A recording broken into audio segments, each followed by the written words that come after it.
Welcome everybody. Wow, we didn't expect that to happen. This is a very full room. Thank you all for coming. Welcome everybody to a AESOP lecture series. Today we have a very special event. Barry Needham and Evelyn van Leeuwen will talk about the paradise, Planner's paradise, we are overwhelmed actually about the.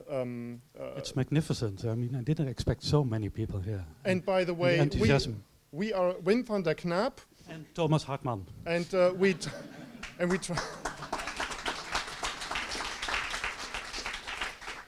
And we try to host you through this afternoon, and we're very proud. There are many students from Wageningen itself, but also from Nijmegen, as far as I know, and from Utrecht.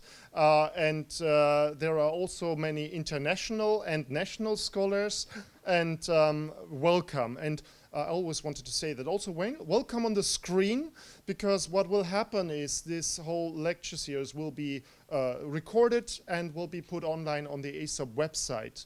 AESOP is, of course, as most of you know, the Association of European Schools of Planning. And they organize these lecture series now for a number of years. And I will use that just for some commercials here, because soon there will be more AESOP lectures coming up. That's too small. So there will be one on the finalization of the city to planning for efficient housing. Manuel Albers and Ivan Tosics will talk about that soon, 30th of October. If you cannot be there, it will be recorded, and that's one of the requirements of AESOP, and will be online. There's also a lecture series coming up at TU Berlin about rethinking planning in a more than human world. Jean Hillier will talk about that. And there is one more, and that is by Bruno Latour, and it will be in Paris, on the cities on the earth and the politics and design of spatial development, and in the face of climate change. So this is just a small advertisement so that you know that this lecture, this experience that we have today is part of something bigger, and that is the International Academic, the AESOP, the Association of European Schools of Planning. We try to introduce our speakers, don't we? Well, that would be very kind. There was something first. There's something first. You want to introduce first our new That is correct, because we have VIP guests here. And I would like to start to tell you where we are. So you're at Wageningen University, as you might know, hopefully. And this whole event is organized, well, Wim and I, we are both at the same chair group. This chair group has now, since summer, a newly appointed professor. Professor Marta Bakker.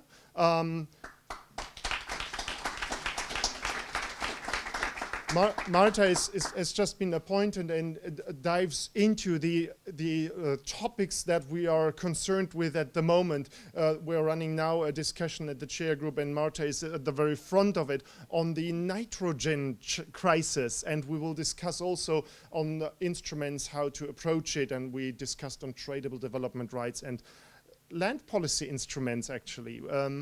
So that's the first VIP to introduce. But also we will have here the president of the Association of European Schools of Planning, Professor Ben Davey. And I asked Ben Davey to talk to us, but I know him for a long time, so I asked him to do that in the end. Because we want to keep the time. You have been born. But at the core of it today are not Ben Davey and not Marta Bakker, but at the core today are Barry Needham and Evelyn van Leeuwen. And I shall briefly tell, for those of you who don't know Barry Needham, I know there are many young scholars and students here. Barry Needham is Professor Emeritus at the Radboud University of Nijmegen.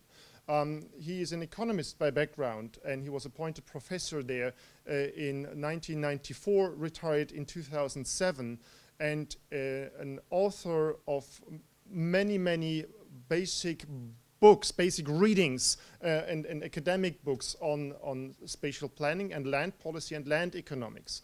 I think he's one of the founders of a land policy debate in the Netherlands. He published books on Dutch land use planning, and as he's very eager and productive, he writes revisions of those books all of a sudden. There is now recently published a book on planning, law, and economics, also a new version of a book that was earlier published in 2006. And if you have never had a chance to read something by Barry, read Barry's publication. But we will have the chance, Barry, today, and the honor to hear from you lessons from paradise, and we will look back to 50 years of planning. But we will not only look back, right? No, we are only going to look forward. We also have Evelien van Leeuwen. She is a professor for urban economics here at Wageningen University. But she has a background also in land use planning. She studied here in Wageningen and then went to Amsterdam to the Free University, where she did her PhD and further developed her career. And 2 years ago, she jumped into the professorate of urban economics. She's also vice president of the AESOP, which is the similar thing as the AESOP. So there is also a link. You have your chance later, Ben. Yeah. You can explain it later. And you can communicate, maybe there will be some nice cooperation possible now. And we have the program here. Barry will start. But after Barry, like a good planner, we have a structure, but we are very flexible in it. So our introduction will be a bit shorter. Then Barry will start, and then we have a short break, because I think we'll need some fresh air and stretch our legs. And after the short break, Evelien van Leeuwen will continue. And then we start with a panel discussion. It's now scheduled at 4. We hope it will be around that moment. And we have 4 students sitting here in the front row who will start the discussion. These are the students who are doing our lectures at the moment, following our lectures. Thomas and I both have our lectures at this period, and we asked a few students to prepare some questions to start a debate.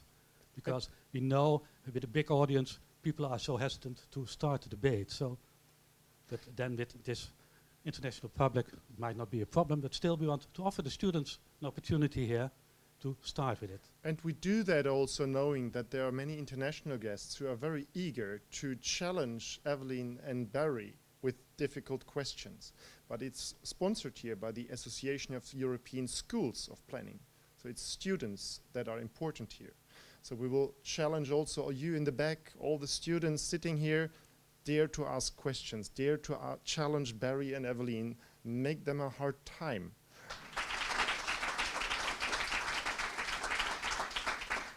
Good afternoon. It's good to be here.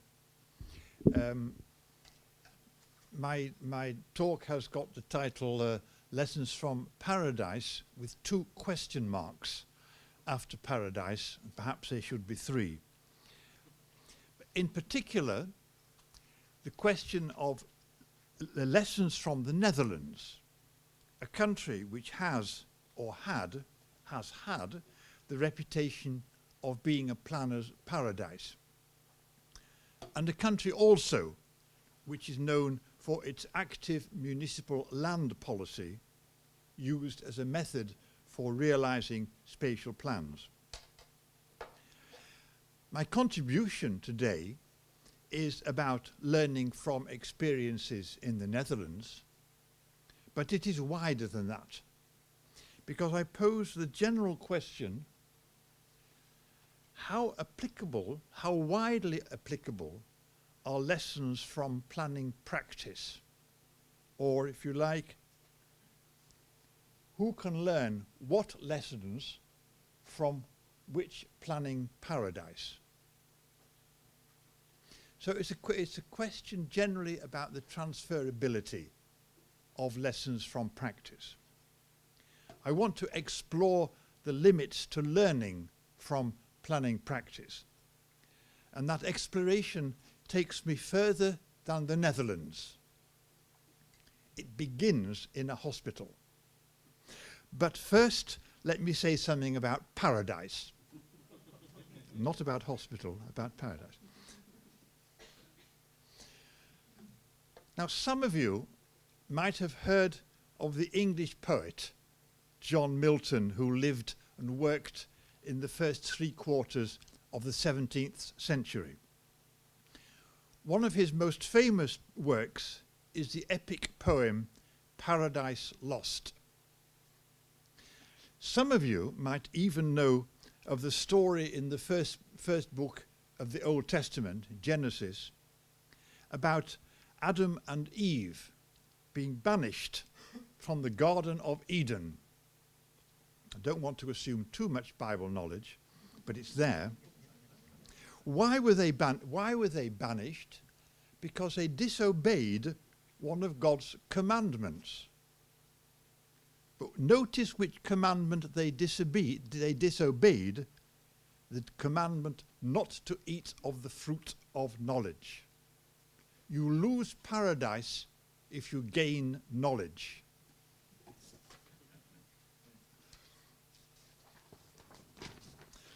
Now, when I started working in spatial planning, that was at the London Planning Consultancy about 55 years ago.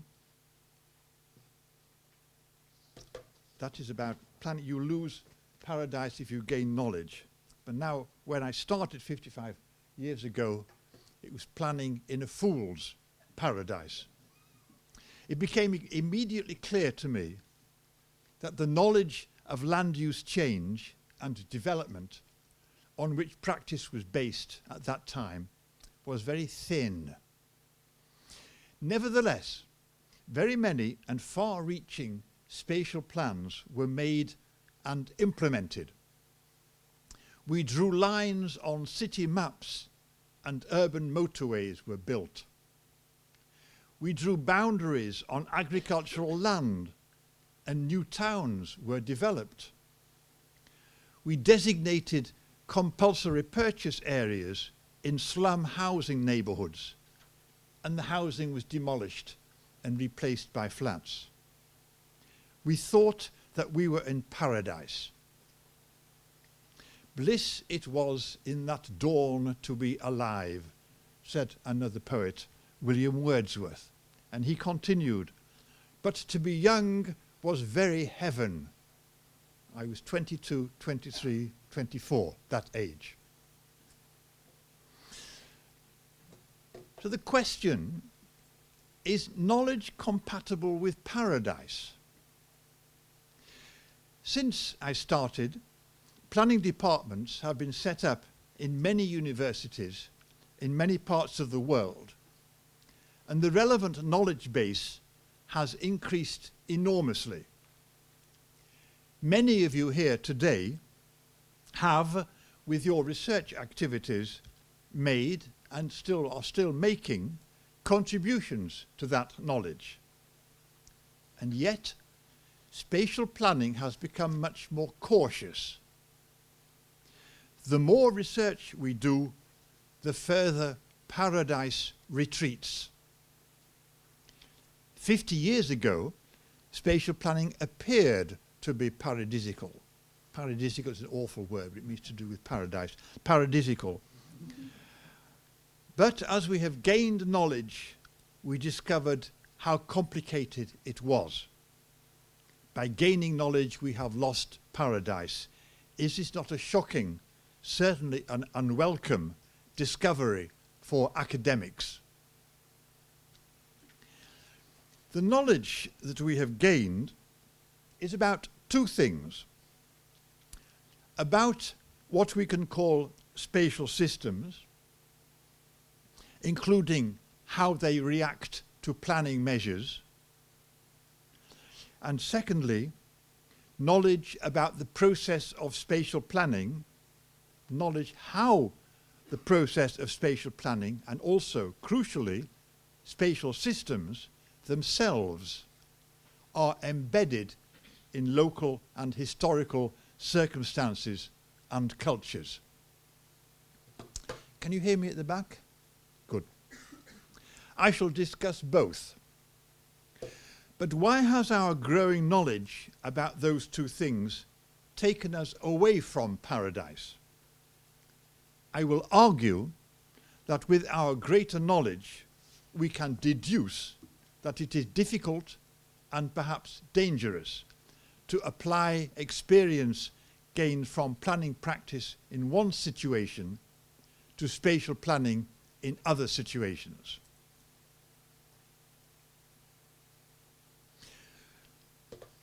Now, being asked to give this lecture I regard as a great personal honor, and I use that as a justification for introducing some very personal experiences.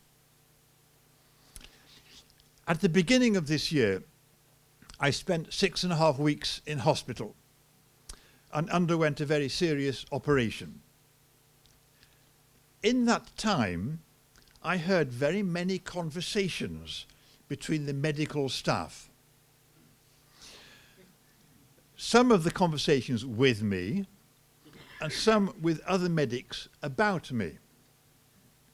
And I listened with growing interest, not only because it concerned my survival, literally, but also because I started to realize something fundamental about medical science. It would appear that my brains were still working, and you have to do something while lying there for so long.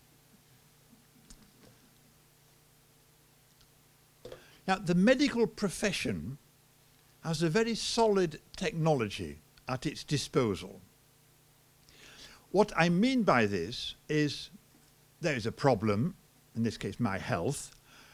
Doctors propose actions to solve that problem, and very often those actions are successful. In my case also, otherwise, as I said, I wouldn't be here.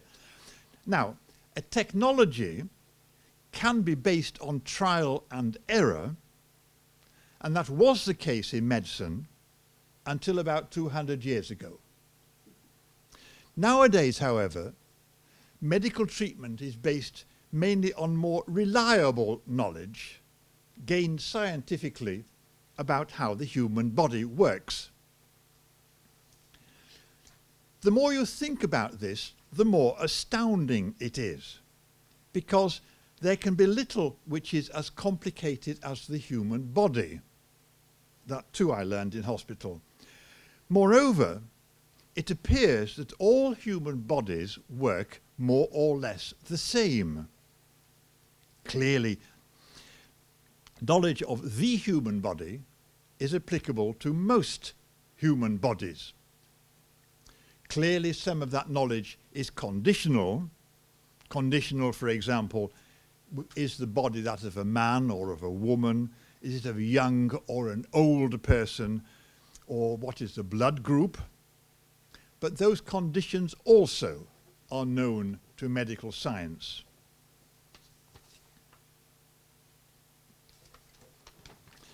Now, what is the relevance of those sickbed thoughts to spatial planning? Spatial planning, when practiced, can be regarded as a technology. Something in a particular location is regarded as a problem or a potential problem. In order to solve that problem, actions are proposed and taken to change the way in which land and buildings are used. A town centre, for example, is declining. It is desired to make it more lively. There is a shortage of affordable housing in a certain town. The biodiversity in a particular location is endangered. Disturbing social problems are arising in neighbourhood X. Or the way in which people and goods are transported discharges damaging gases into the air. I have been criticized in the past, including AESOP meetings, for saying that spatial planning is a technology. But it is surely a technology in the sense of the systematic application of knowledge to practical tasks, which is the dictionary definition. The term was applied originally to industry, like the technology of the motor car manufacturing. Why not apply it to spatial planning? Because that is a social and political activity, is the reply. Now, a short note. Andreas, in your book with Van der Valk, you say that spatial planning is a social technology, not a technology. There are all sorts of footnotes in my talk in which I qualify all sorts of things and give the references, and if it's ever published, the footnotes will be there. But apologies for the lack of nuances in this. Spatial planning is not a technology, it is said, it has been said by Andreas among others, it's a social and a political activity. However, when spatial planning applies knowledge systematically, the basis of technology, that can and that should take into account social and political considerations also, such as to achieve which aims, using which means, what is the legitimacy, what are the distributional effects. Those of you who have read the recent book by Thomas and myself will recognize those considerations. But remember also that those considerations apply also to medicine as a technology. All sorts of distributional questions, all sorts of political questions, legitimacy questions. Now, what in any technology, actions are taken to achieve particular effects. We want the medical treatment to be successful. Spatial planning also should be successful. Again, I have in the past been criticized for saying this, but to my mind there's nothing incorrect in asking the question, was the spatial planning effective in achieving the aims for which it was applied? Moreover, if spatial planning is not effective, however you define that, then it loses public support and planners are wasting public money. What do proposed planning actions need to be based on if they are to be effective? Correct knowledge of the relationship between the perceived problem and the way in which land and buildings are used, and correct knowledge of how that land use can be changed. Both of these fall under what I call reliable knowledge of the spatial system. This kind of knowledge is available about the human body. As a result, experience gained from medical treatment in one hospital, in one country, at one time, can be applied in other situations also. And we know that medics do that systematically. They learn from each other's experience in practice. They can do that because there are reliable, generally applicable theories about the system in which they are intervening, which is the human body. In contrast, there are no reliable, no generally applicable theories about the spatial systems in which spatial planning intervenes. That's a challenging statement. We might have a good knowledge of the components of the structure of the system, but the parameters describing how those components interact differ widely between place and time. More concretely, continuing the comparison with medical technology, a doctor might decide to try to lower a person's blood pressure. She knows what to prescribe, also how to adapt that to the patient's age, sex, and medical history. Can we predict with the same degree of certainty what the effect will be of providing a park and ride system on the outskirts of a city? Or the effects of new planning legislation, the effects on protecting open space, or the effects of requiring 30% of new housing to be affordable, the effects on the housing market in the region. And in particular, are we able to do this now, after all our research, better than 50 years ago? That's what the Dutch call a gewetensvraag.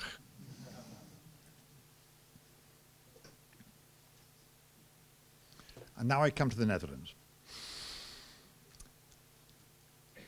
There are two things which make Dutch spatial planning a special, and from which perhaps lessons can be learned.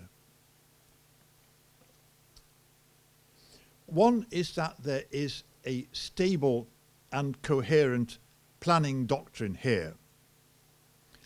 This was very carefully investigated by Andreas Verloede and Arnold van der Valk in their correctly praised book Rule and Order, Dutch Planning Doctrine in the 20th Century. Now again, I do that book injustice, but the qualifications are in the footnotes.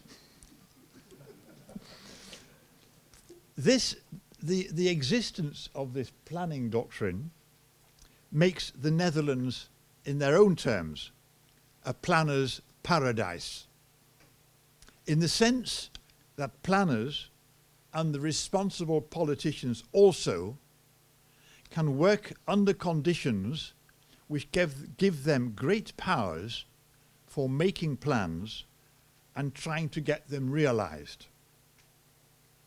In any case, that was the situation when Verloede and van der Valk wrote their book, and although some of those conditions have weakened since then, the Netherlands is still, when compared with some other countries, a paradise for planners.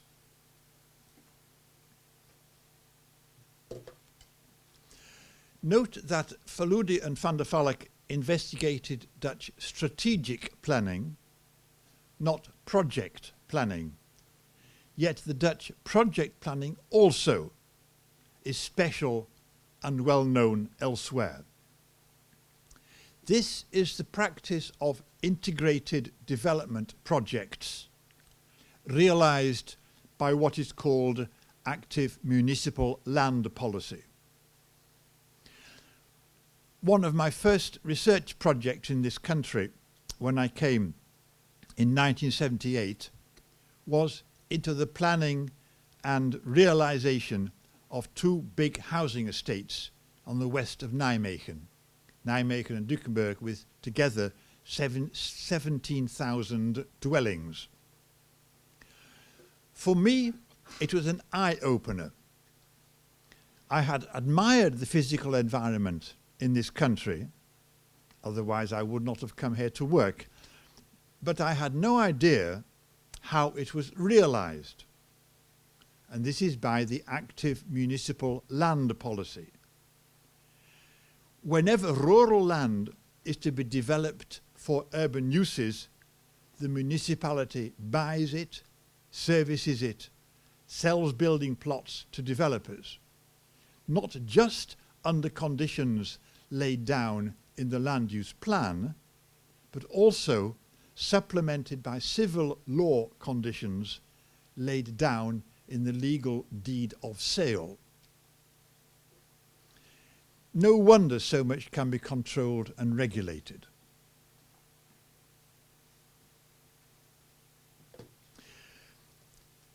With that combination, a stable and coherent planning doctrine for strategic planning, and an active municipal land policy for directing urban development, one might expect the Dutch spatial planning has been successful in the sense of being effective. Many of the plans made in this country are indeed realized. Not all, but the development of the physical environment is planned in the sense that not much is changed without the consent of the planning authority. If a formally adopted plan cannot be realized, then the planning authority will change it or ignore it under legal conditions which mean that the developer nevertheless has to take into account the wishes of the planning authority. This is what I mean when I say that the plans are realized rather than implemented. And note that this kind of semi-legally permitted flexibility has become more restricted. The results can be seen everywhere in this country. It is a planned, or better, a controlled environment, and in my opinion, often a very good physical environment. What can be learned from this? That if the local planning authority has great control over how land is used, and in particular over the supply of land, then it is in a very strong position to achieve its planning aims. That is clear. And it probably applies to other countries too. But can the ways in which the Dutch do this be transferred to other countries? I come back to this.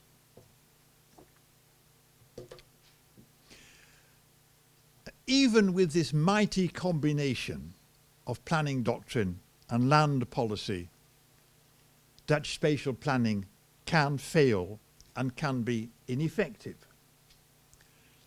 It is not difficult to find examples of spatial plans which have not been or only partly realized, or which have been realized but which have not solved the social, economic or environmental problems for which they were undertaken. A few examples.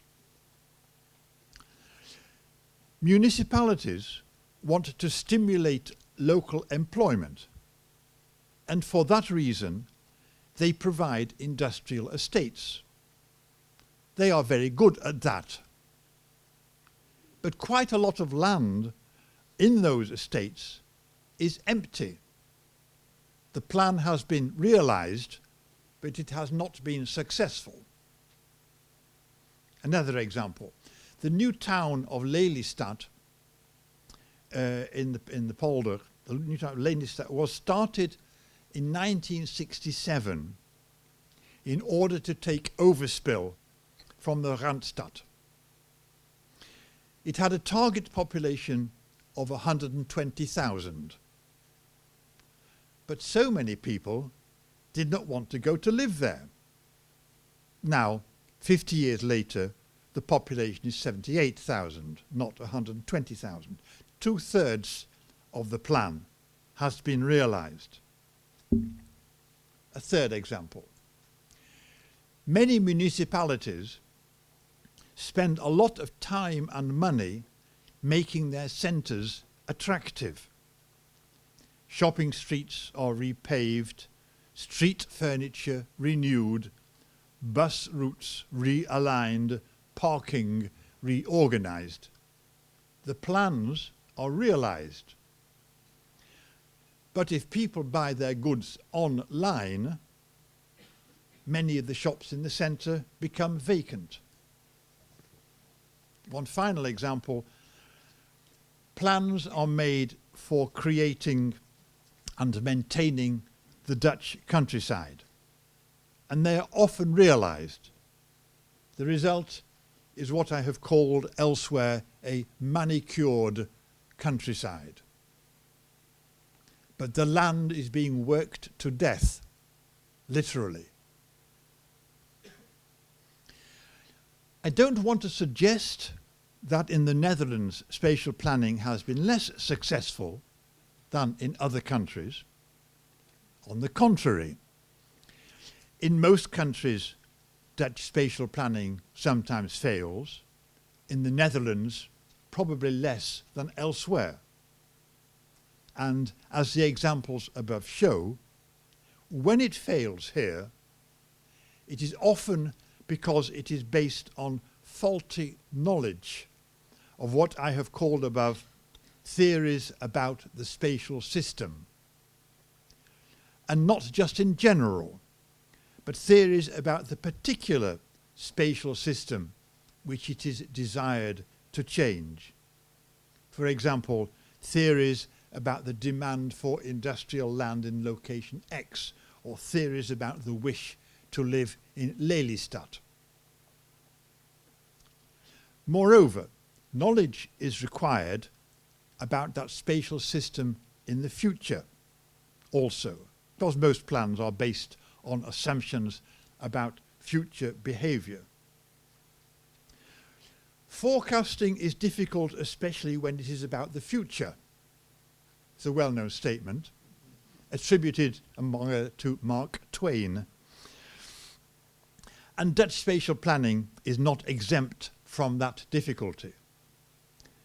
Dutch planners have discussed such failures and unexpected outcomes in terms of the delusion that society is makeable, maakbaar in Dutch.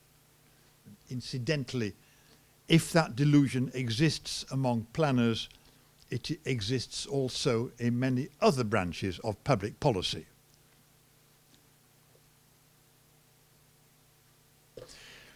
The point is that a paradise for planners is not necessarily a paradise for planning.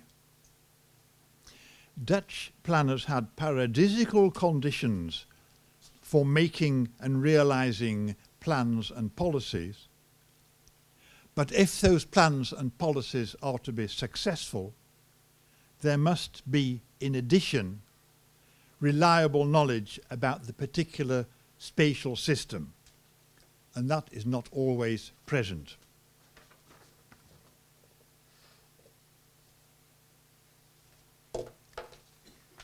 Now, this is an AESOP meeting, and so it is very important and relevant to discuss lessons from international planning scholarship.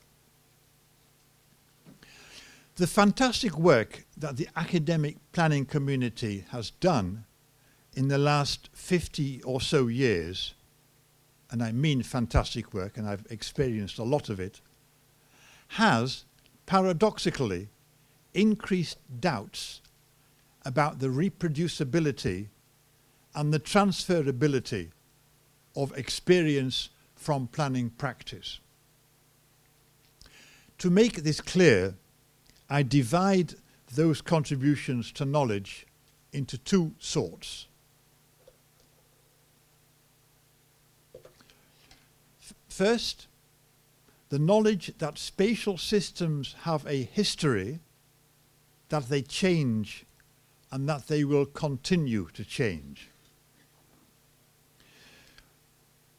This is knowledge about spatial systems, the relationship between land use and social environmental problems, and about how spatial systems react to planning measures.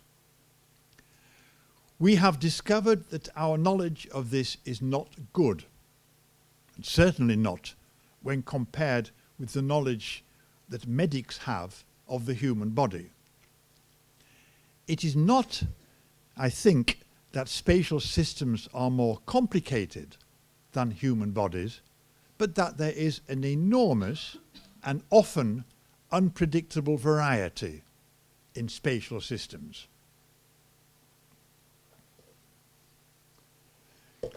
That variety comes partly out of the past. Spatial planning is, or should be, about specific places. Most places have a history. This has resulted in a particular spatial distribution of land, buildings, and ownership. The importance of knowing the existing situation, as planners call it, has long been recognized in spatial planning, thanks, among others, to Patrick Geddes with his famous survey analysis plan.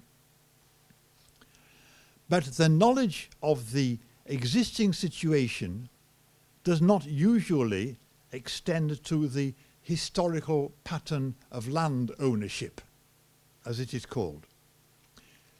Spatial planning works by influencing how land users and land owners act. So the consequences of giving a particular plot of land a particular designation will depend upon who owns the land there or uses it and their motivations. It is not enough to assume a universal utility maximizing economic man or woman. And now I'm in this part of the world, let me just tell some research we did many years ago about what's called the Gelderse Vallei, the farmers in this part of the Netherlands, and there was a new policy introduced. They did not react to this policy. Why not? It's a very strong, it is part of what the Dutch call the Bible Belt. And for them, farming was different, was not solely an economic activity.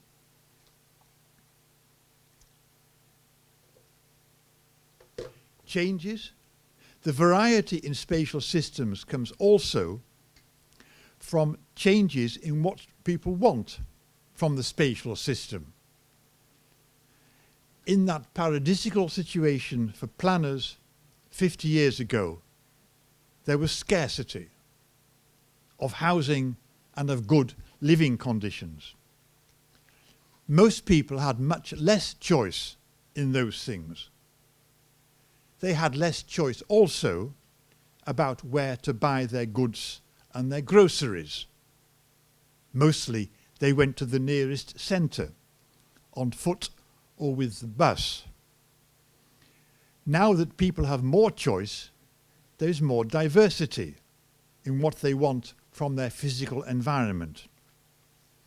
Incidentally, while writing this, I thought of central place theory. Who has heard of central place theory? A few people, yes? A few. This was the theory which we used 50 years ago about service centres. It's totally irrelevant now because people react differently. And if there's more diversity in what people want from their physical environment, there is greater diversity in the concept of the public interest in relation to spatial planning. The problems which spatial planning is called upon to solve or reduce change also. We could not imagine 50 years ago that climate change would become a problem, even less that spatial planning might be called upon to tackle it. On the other hand, we did consider it a problem then that access to good housing was very unevenly distributed, and much spatial planning then had a fairer distribution as its aim. That aim is now much weaker, and those of you who know me will know that I regret that. We have learned also how difficult it is to predict how spatial systems will change. Spatial planning is directed to the future. The decisions which planning makes about land use should take account not just of today's problems, but also of tomorrow's needs. The craze for futurology, which took over in some university planning schools, and I'm talking about 30 years ago, 40 years ago, has, I think, died out. But the fact remains that spatial plans, if implemented, fix this built environment for many tens of years. The ways in which people want to use land can change more quickly than the built environment can.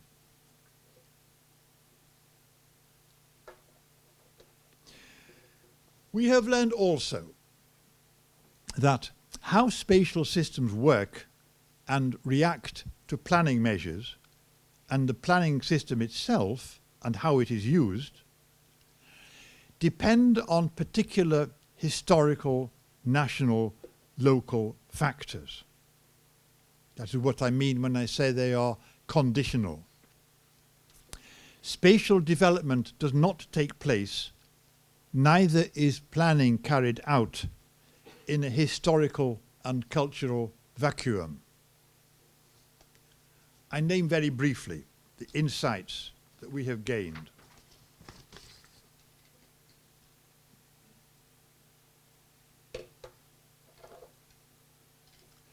The first is that language matters. The ways in which people conceive things are very much influenced by the language which they use, the discourse. Knowledge is socially constructed. When the book Planning as Persuasive Storytelling came out in 1996, my first reaction was hostile because of the title. It is clear that planning is much more than storytelling. But how the story is told can be crucial. People react differently to the same story, and they tell their own stories. With increasing diversity in the society, the variety of possible stories increases. Knowing this can weaken the very foundations of spatial planning as a government activity. For that activity includes the imposition of measures by force, if necessary, and that imposition must be justified by law. And if there is opposition, it is not sufficient to make an appeal to the public interest. The poet Vernon Watkins says, the city for which all long has never yet been built, and in all probability it never will be built, because of the differences in perception about the city that is longed for.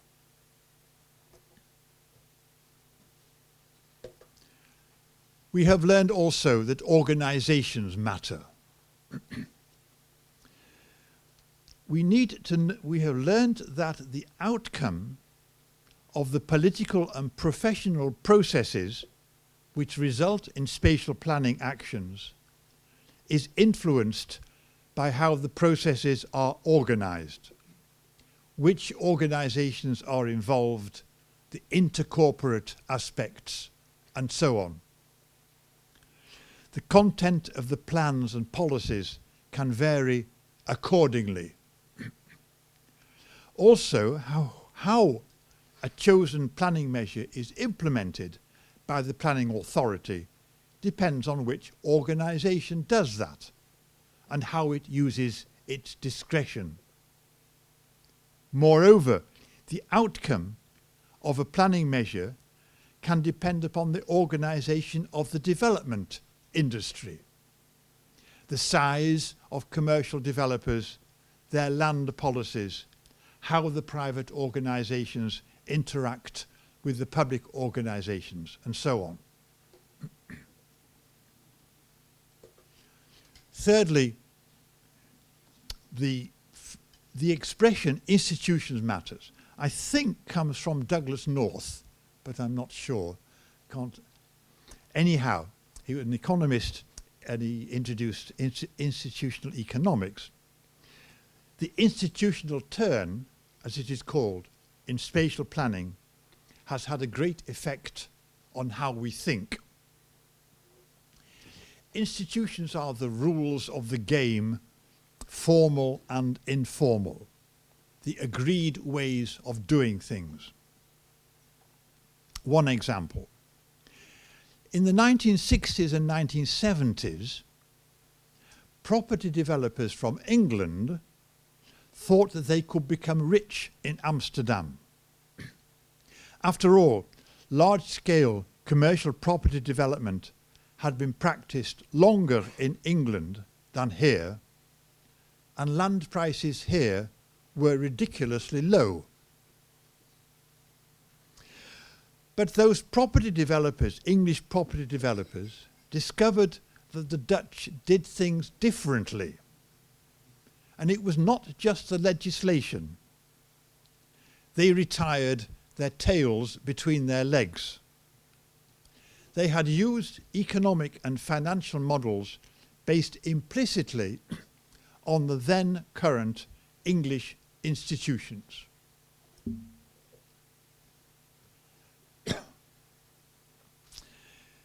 Now, to round off this section, to anybody thinking of introducing Dutch experience outside the Netherlands, let me apply the above analysis to point out briefly some particularities of that Dutch practice.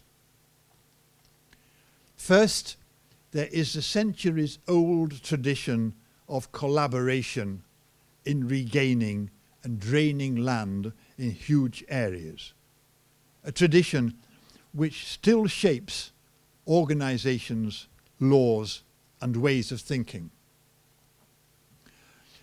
Second, the hydrological conditions in large parts of the country are even now make agricultural land suitable for building in an efficient way only if applied in large locations.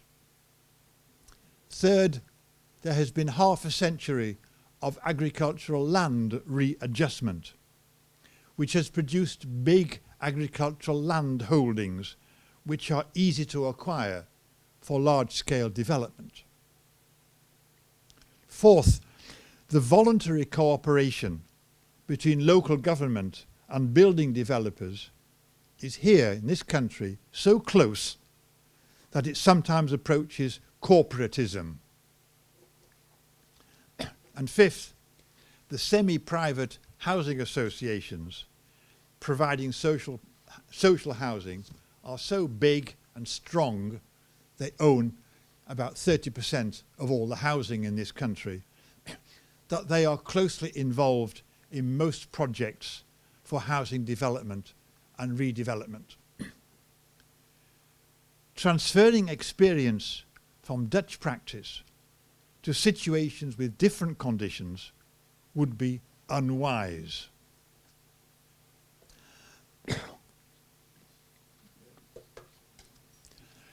What are the implications for planning practice and planning research? John Milton, the English poet who wrote Paradise Lost, wrote a sequel. He called it Paradise Regained. And although the content of his message is irrelevant to us here, we can use his words to ask, can the paradise for spatial planning in which we worked 50 years ago, can that paradise be regained? Not by ignoring the knowledge which has been acquired and which is continually being improved by you, among others. Another poet said, ignorance is bliss. The poet was Thomas Gray. But only when it is folly to be wise. And spatial planning is not an activity where it would be foolish to be wise. On the contrary. Is then the correct conclusion the knowledge which planning academics have built up over the years should not be applied in practice because that knowledge is all relative? Relative in the sense that the parameters of the spatial systems and of the planning systems where the knowledge was gained might be totally different elsewhere. Most planning academics would not want to accept that conclusion. They hope that what they contribute will be useful in practice. The crucial restriction is, however, useful in which practice? The careful answer is useful in the practice where the knowledge was developed around that time and place. What does this mean for planning research, and in particular for cross-national research and for the exchange of research insights between different countries? And heaven knows I've taken part in so many of those cross-national research projects. And together we are here because of AESOP. What can researchers from planning schools in different European countries tell each other? They can say, in our country we do it in this way, in your country you do it in that way. That's very interesting. But can we go further than that? Fortunately, our exchanges can be and have been much more fruitful. And for this I'm very grateful to AESOP because of the contacts that I have made through AESOP. For those exchanges are helping us to build a common language, a language with which we can describe and analyze the structure of the general activity of spatial planning. And with that language, each of us can better understand the practice in our own country, and in that way help to improve that practice. So I end, not one planning paradise. Every spatial system and every planning system is a cultural and a historical product. There is no reason to assume that the various systems, spatial and planning, will in time converge. We should not expect that there is or that there will arise one planning paradise for all. But we can use our knowledge and experience to construct time, space and culture specific mini paradises in which we can plan effectively. Thank you.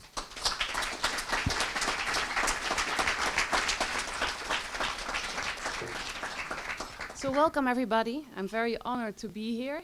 It's my first experience with AESOP. Like Wim told you, I'm the vice president of ERSA, which is actually the European Regional Science Association. Quite large association with around 2,000 members in Europe. Also including some planners, but it's an association which really appreciates quantitative studies, and of course you have that in planning, but not all planners do it. So I'm very happy to be here and to see also the AESOP people and the AESOP crowd, which really is a crowd here. Well, today I was invited to talk also about planning, and also explained is that I did my bachelor and master in spatial planning here in Wageningen, and then I moved to the Free University of Amsterdam to become a regional or spatial economist. And now I'm the chair of the Urban Economics Group, but I still very much appreciate quantitative studies, some economics, but in particular spatial economics, looking at patterns, geography, And I'm very happy to be back here in Wageningen, where this focus on land use and space is so prominent, which I missed at the university without knowing it. So, to my talk.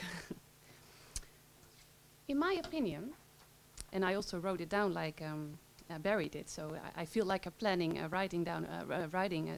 reading out a speech, but I think it will work well, fine. In my opinion, the main task of planning is to improve well-being and the quality of life and to optimize welfare of society. This might sound like an official task that economists set themselves as well, and that's no coincidence. But let's go back to planning. I think in addition, planning should solve current problems and even more so, provide solutions for the problems of the future. So that's why I think it's important to start with some great challenges. And I think that the great challenges of today are inherently spatial, and that space is very important to understand and also to solve these great challenges. Let's start with, in my view, the biggest challenge of today, climate change. It's inherently spatial because climate is spatial. In different parts of the world, different types of climate exist. In some areas there's a dry and hotter climate, while in others, like ours, it's kind of mild and rainy, like today and the whole week and the past days. The rest of the year. Well, not the summer was good, most of the summer. These different climates are differently affected by the changes that we as humankind unintentionally set in motion. Apart from the spatial components in push and pull factors, like additional CO2 emissions of melting permafrost, CO2 capturing by Brazilian rainforest, and not to forget the locations of fossil fuel emissions coming from industrial and transport activities, also the impacts differ across space. Dry areas, or overall the system, seems to move away from the golden mean to extremes on both sides. Dry areas get drier, wet areas get wetter, hot areas hotter, and unfortunately, cold areas don't get colder. As a result, sea level rise impacts coastal areas, where a lot of cities are located. Desertification impacts dry areas, and many cities are flooded by heavy rainfall or massive snowstorms, while several others dry out and have not seen a drop of water for years. Activities in one area largely impacts other areas. Perhaps not at once, but it did only take a few decades to happen. Here you see the expected cost of climate change in the United States and how it differs over the country. It's very spatially explicit. Climate change is also one of the forces of the immigration crisis. Millions of people that experience or expect unlivable circumstances and are in search for a better life, or some for a life at all. They flee from south to north, from east to west, until they are parked at the entrance of our continent. The ones that make it to a real place, a real town, or a real city are sometimes welcomed and often accused from snatching homes and jobs from the natives that are very much in need as well. This leads me to a third recent challenge, that of the discontent of reaches. Of the reaches that do not matter, something that is framed by Andrés Rodríguez Pose recently. It's about people that feel unheard and that have the idea that they did not participate in the economic development since the 1970s. That the economic growth that mostly enriched the top 0.01%. To some extent, this seems to be an urban-rural divide. To some extent, it's also a generation component. If we look at, for example, Brexit or voting for Trump, you see both urban and rural differences, but of course in rural areas, age is generally higher, so it's something that is a combination. Also in the Netherlands, there seems to be a growing tendency of non-Randstad people against the urban politicians in The Hague. Could this be explained by an excessive enthusiastic attitude of policymakers and researchers, also in AESOP and also in ERSA, when it concerns cities, and a seemingly disinterest when it comes to the rural areas? The disinterest for the rural areas disappears when it comes to the energy transition. Then all eyes are focused on empty, white and underused landscapes in the remote parts of our country. This is not new. Some of the historic energy landscapes are nowadays cultural heritage and also part of the rural areas. More recent is the awareness that the energy transition should not take place at the cost of the rural areas, but that we should also take the rural people into account, that we should do it in cooperation. What are the best ways to develop energy landscapes? And how can we link supply to demand, taking into account spatial constraints and the time dimension? But also, what can we accomplish in different types of neighborhoods, with different types of buildings and different types of people? A final important challenge is the one of circularity, or the geography of waste. How can we make a better use of resources, and how can we minimize superfluous products and waste? What are the opportunities for circular agriculture? And please also take the city into account with regards to food consumption and food waste. What do regional food systems in the Netherlands mean for those countries that cannot profit from our products anymore and that need to free up more space for agricultural activities themselves? What can we do with different waste streams and where should they be processed? And I did not even talk about the Dutch bouwopgave or shortage of residential buildings or the recent nitrogen crisis. All challenges in which space is inherently important.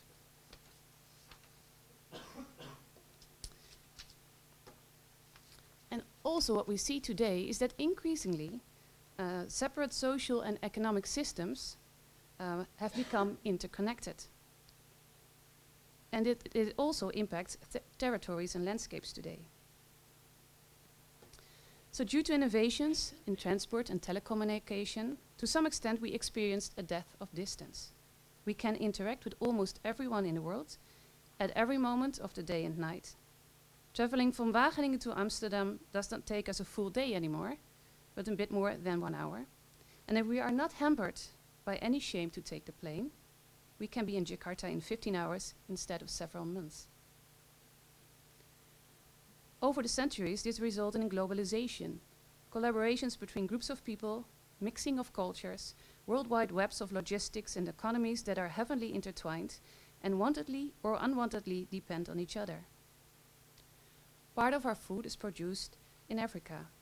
Most of our stuff comes from China, resulting in lower prices of consumer goods here, a decrease of a certain type of jobs here, and a higher demand for energy and resources in China, and certainly a lot more pollution over there. At the level of our small, low-lying country, we also see spatial interactions. More student housing in Wageningen can lower apartment prices in Ede. A better connection between Amsterdam and Groningen can increase housing demand in smaller villages in the latter province, and the preservation of a nature area in Drenthe can allow wolves to establish themselves at the Veluwe. Everything seems to be connected to everything. But it does not only hold for space, it also holds for time. Choice made in the past, for example, by an emperor to select a certain location as her home base, or by planners to develop a road or a train track, still have impacts on today. Utrecht would not have been founded if there had not been a ford in the river at the right moment in time. The Technical University of Eindhoven would not have existed today had not the father of Gerard Philips bought him his first factory in that city while he actually started his business in Amsterdam. Almere would have been much smaller if planners had not thought of a relative good connection with Amsterdam, which resulted in the decline of Lelystad and made it less interesting for the people. These are all examples of path dependency due to the history of places. This implies that our choices today also have an impact on the future. On our own future, on the future of our children, on the future of the grandchildren of a factory worker in Cape Town. And when thinking about social discount rates, an investment in the mitigation climate change today could save huge investments in 10 years and even larger investments in 20 years. This shows, as Barry highlighted as well, the great impact and great responsibility planners can have in our world. As such, it's not strange that spatial planning is an important and respected profession in the Netherlands, and I also truly believe it did our society good so far. So what planning should do, in my opinion, and then I borrow again from Barry, who said it should be result in reliable knowledge of the spatial system, and I think it should also result in reliable knowledge of the people in the spatial system. Or taking heterogeneity of places into account, as Barry said as well, reliable knowledge of people in a spatial system instead of the spatial system. And of course, it's not only on people and space, it's also on biotic and abiotic processes, but it's always in a context influenced by humans in one way or the other.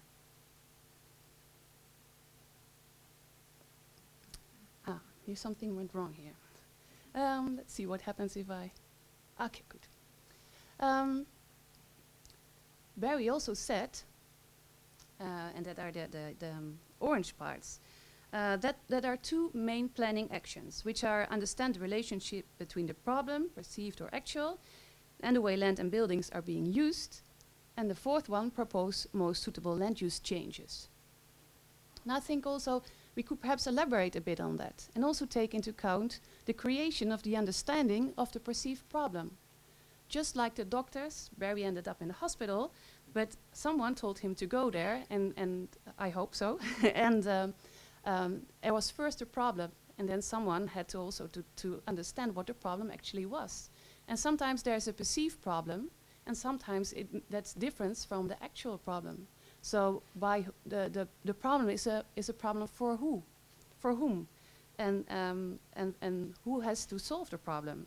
So first, create an understanding of the perceived problem. And then secondly, indeed, to understand the relationship between the actual problem and the way land and buildings are being used.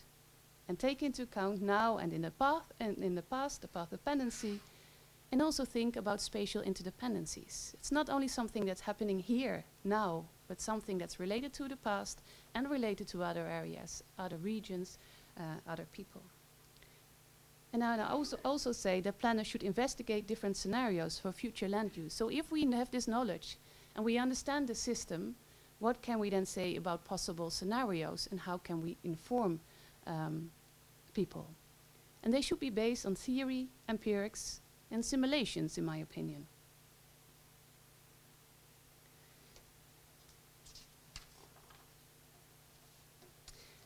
Looking from a distance to the planning discipline, I always admire these people that take these bold decisions to sometimes irrevocably change our living and social environment. Those people that draw actual lines, spend a lot of tax money and influence the life of many by designing or intervening in our living environment. And by doing so, they shape all kinds of job and education opportunities, impacting economic and demographic growth, and positively or negatively contributing to local and regional inequalities. It's a tremendous responsibility. And I heard Barry saying that in the old days, planners did just what they deemed was the right thing, with little backup from theory in or theory of planning. Frightening on the one side, but given the results, it often went well, and the gut feeling of these planners wasn't so bad after all. But I think, in a globalized world with the multiple challenges we face, we might need a more systematic approach to planning and also take into account interaction effects of certain choices and nearby and further away regions in the near and not so near future. But how can we do that?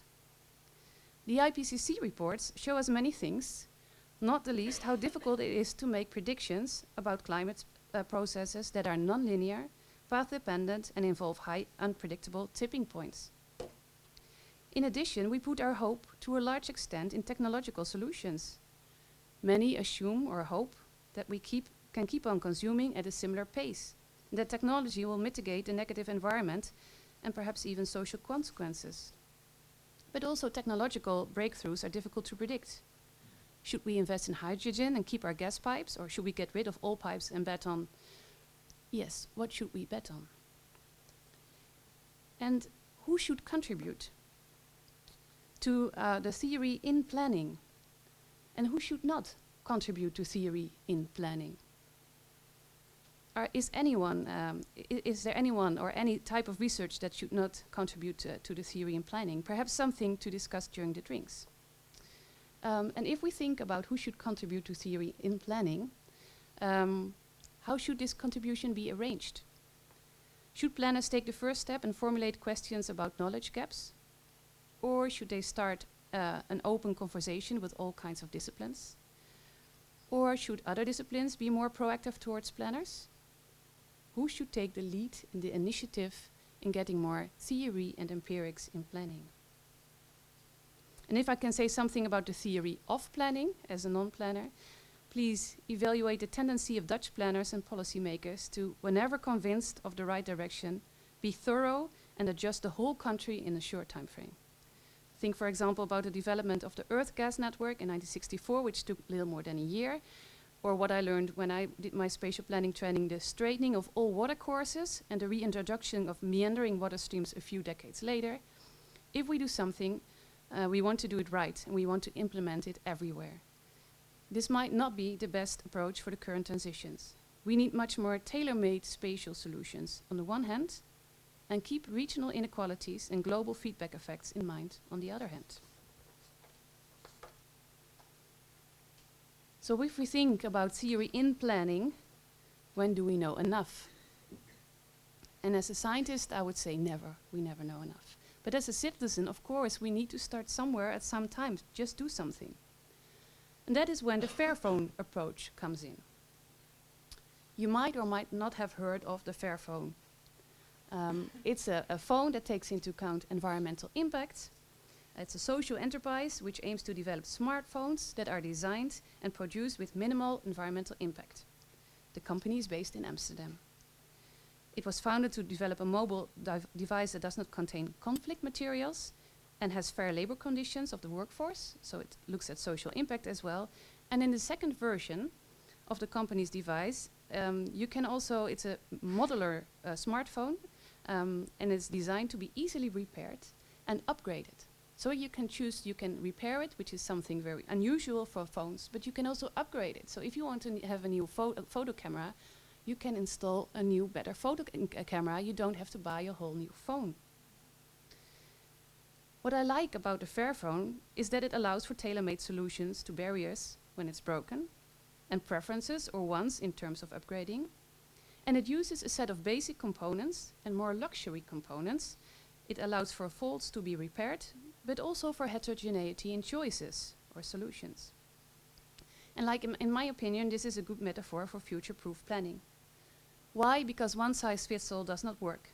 The best renewable energy solutions depend first on technological components, but secondly on the type of landscape, type of physical layouts like density and the type of houses, the type of people in terms of income, values, trust in the government and trust in their neighbors, and energy demand, in particular at which time of the day. So we need heterogeneous solutions to optimize the local solution, the local situation. Yet these local optimizations need to take into account regional and perhaps even supra-regional feedback effects. For example, here it comes. If we allow for solar panels and windmills only in areas where no one complains about them, we end up with the redundancy of energy in areas where no one lives, requiring high investments in infrastructure and resources required to link them to the grid, not to mention the impacts on local landscapes, even though some of the infrastructure ends under the surface. And if we think about local food systems, for example, and if we all decide to develop more local food networks, given the definition and related constraints, this would ultimately imply that our larger cities would have too little food. The people from Limburg would only eat asparagus with pork, and the Groningers would have to do with potatoes and pasta. But perhaps even more important, it could mean a shortage of food in other areas of the world and more nature areas being converted into agricultural lands, nature that's by far more valuable than most Dutch remade nature areas. So how do we decide on the right mix of local, national and supranational interventions? And for that we need theory in planning, empirics and possibly simulations. I like Marta, as well, I like simulations, and I like to work with agent-based modeling and social simulation tools. And social simulation is a research field that applies computational methods to study issues in social sciences. It aims to cross the gap between the descriptive approach used in the social sciences and the formal approach used in the natural sciences, and it focuses on the processes, mechanisms, and behaviors that build the social reality. As such, there are full theories and rules of several disciplines. For example, on park and ride, impacts on voting behavior, or on housing prices. And I think that they're extremely useful to try to understand the system at various spatial levels, linking behavior of individuals to households or groups with all kinds of institutions and the physical system. And it does not only need to be universal utility maximizing behavior. We can also include habits, short-sightedness, reference groups, and things like that. In addition, they are particularly useful for a priori evaluation of policies. So the golden standard in policy evaluation is to run randomized control trials. So you have a group, you have two groups, and you have an intervention related to one group, and you test if it makes a difference between those two groups. A simple example is related to taxes and the impact of social norms. In a reminder letter, one could add the phrase that 9 out of 10 people already paid their taxes. Half of the people would receive that letter, and the other half of the people would receive a normal letter without that additional phrase. And then you can compare if people who had the additional sentence also paid their taxes more quickly. So that's a randomized error trial. But as soon as spatial or social interactions take place, such trials are impossible to design. And with simulations, you can try to have a kind of, to imitate such trials by varying degrees of interaction as well as demographic and physical circumstances. Think, for example, of the reach model of Mulvares, which is the top graph. That's a model that's been used for the Tour de France when it started in Utrecht in 2018. Specific crowd control objects and other elements were added to the current situation at that time in Utrecht, and they simulated how people would react to different types of interventions and how the crowd would react to that as well. By doing that, they could have different scenarios and different results, choosing the most optimal one that the model would give as a result.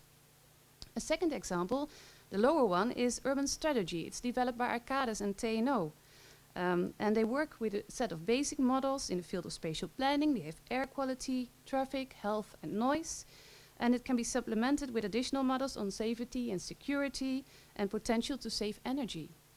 And using a lot of data and a lot of rules, a lot of information, but also talk with the policymakers and the people that really know the city, they create a simulation model that's used to tell stories about the city, what's happening where, and if we change something, where will other changes appear? And it can also be used for a scenario development. So what if we would change something in the city? How could it impact other places of the city? And of course, they are not ideal yet. And there's still a big gap between the construction of such policy models by for example, the social simulation community and all kinds of people doing that, and the policymakers. And Nigel Gilbert, one of the key people in social simulation, argues that in order to close this gap, we need a better understanding of what is involved in making spatial planning and policies, and where and how policy models could infiltrate the policy-making process. And I see a very important role for planners here. So to come to my conclusion, I think planning is of utmost importance for a sustainable and fair future. So there's a large responsibility for you. I also think it's important to take a holistic approach, to look at developments from a regional perspective, from a time dimension during day, but also over generations. And I think that planning should be informed by theories, empirics, and possibly simulations. And we could even include the build-up knowledge from planners in different contexts and see what it would mean for today, perhaps even being able to build some theories about planning. That's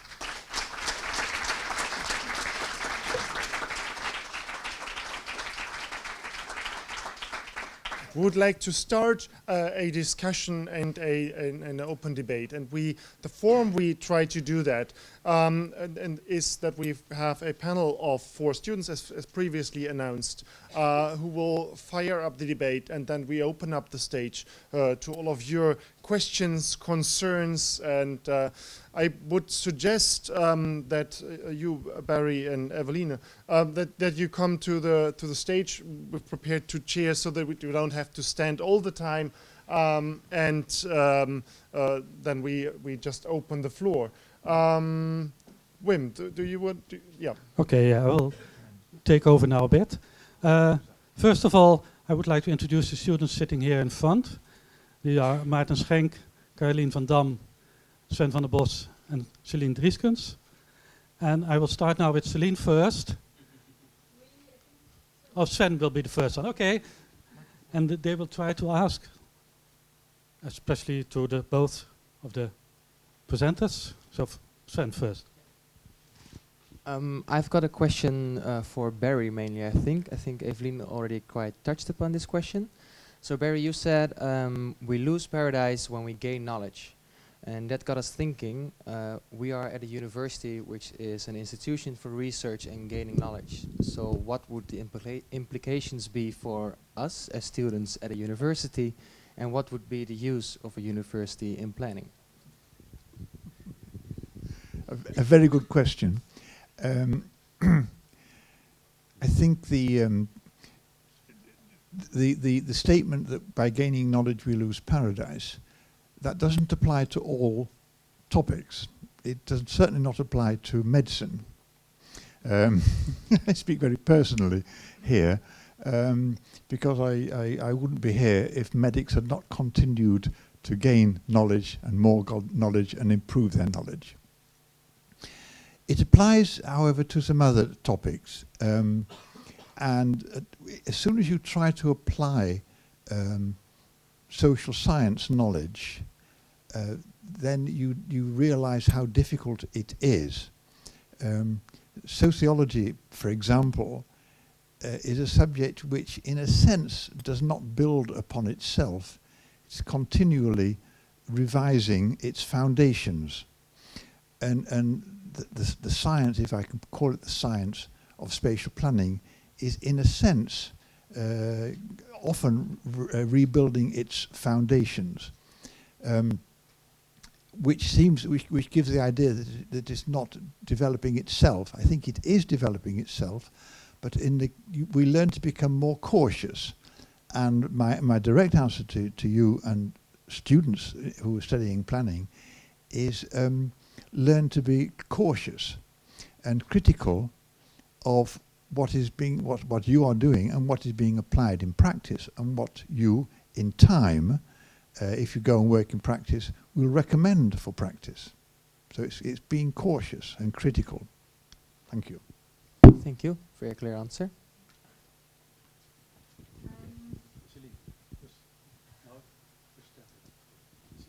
Sure. I had a question, I think it's mainly to Bear as well. We've been talking about our changing environment, and you've mentioned the disparity between how our built environment changes rather slowly and our societies changing rapidly. And then Evelyn just mentioned Fairphone as a sort of a solution for creating greater flexibility and tailor-made approaches to tackle our great challenges and the unpredictability of the future. How would you react to this?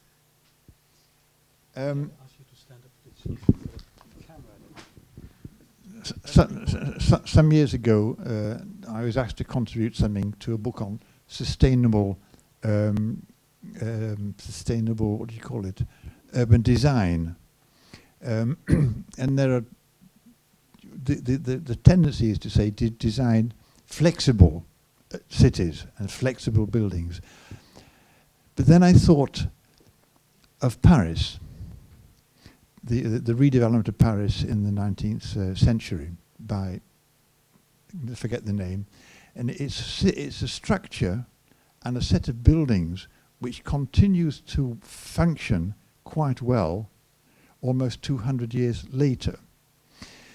Now, that is, so you can say flexible buildings, buildings which can be demolished easily, and roads which can be replaced. That's one possibility. The other possibility is to try to find urban design solutions which have also in the past shown that they work, and they can work quite well for hundreds of years. And there are examples, and I think Paris was one that came to my mind. And Evelien, could you react to what Barry was saying? Yeah, well, I think it is different in cities, and it's different in rural areas, of course. And if you indeed look at the inner city of Paris, it's great.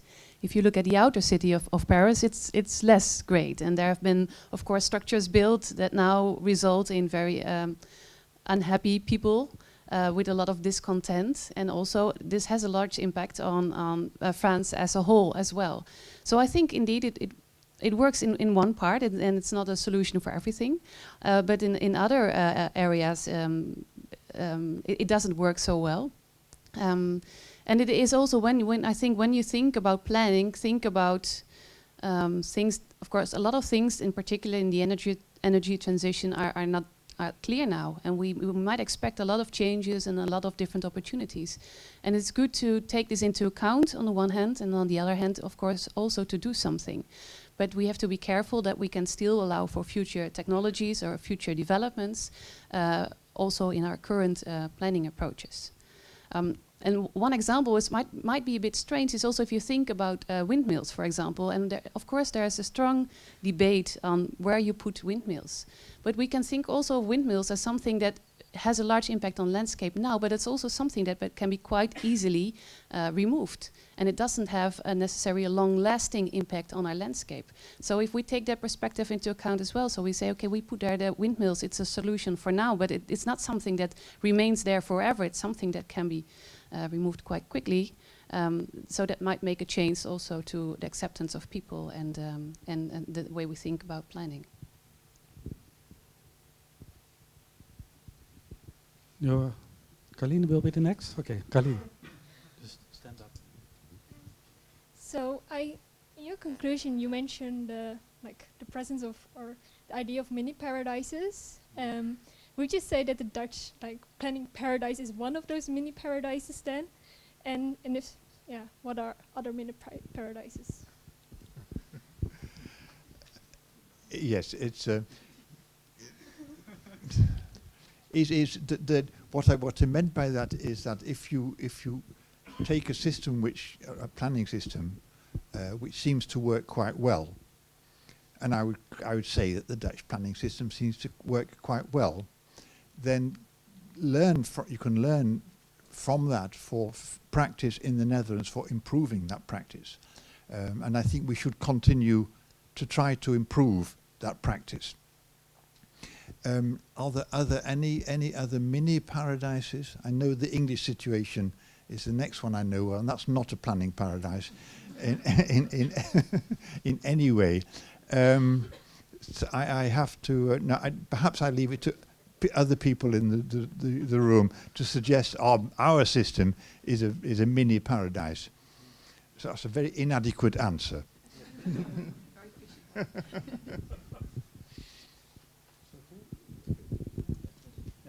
Okay, so I have a question for Evelien. So you're talking about the simulations that you're performing, but my question is, I understand that these simulations are very complex, but how do they reflect the infinite complexity of a large city? And then how does the butterfly effect, for example, include in your simulations and give these simulations? How do the answers of the simulation then be justified with reality? Yes, thank you very much. I don't think I can answer that question in the sense that it's really one of the main questions of social simulation. And I was last week I was in Mainz at a conference for social simulation people, and that's also one of the topics. What can you use simulation models for?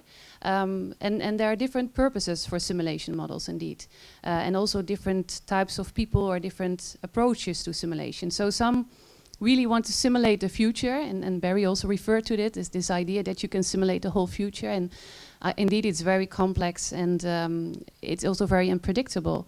But still, there are things that you can simulate when you so when you don't simulate the city as a whole with all the interactions, or you can do something like the urban strategy of TNO.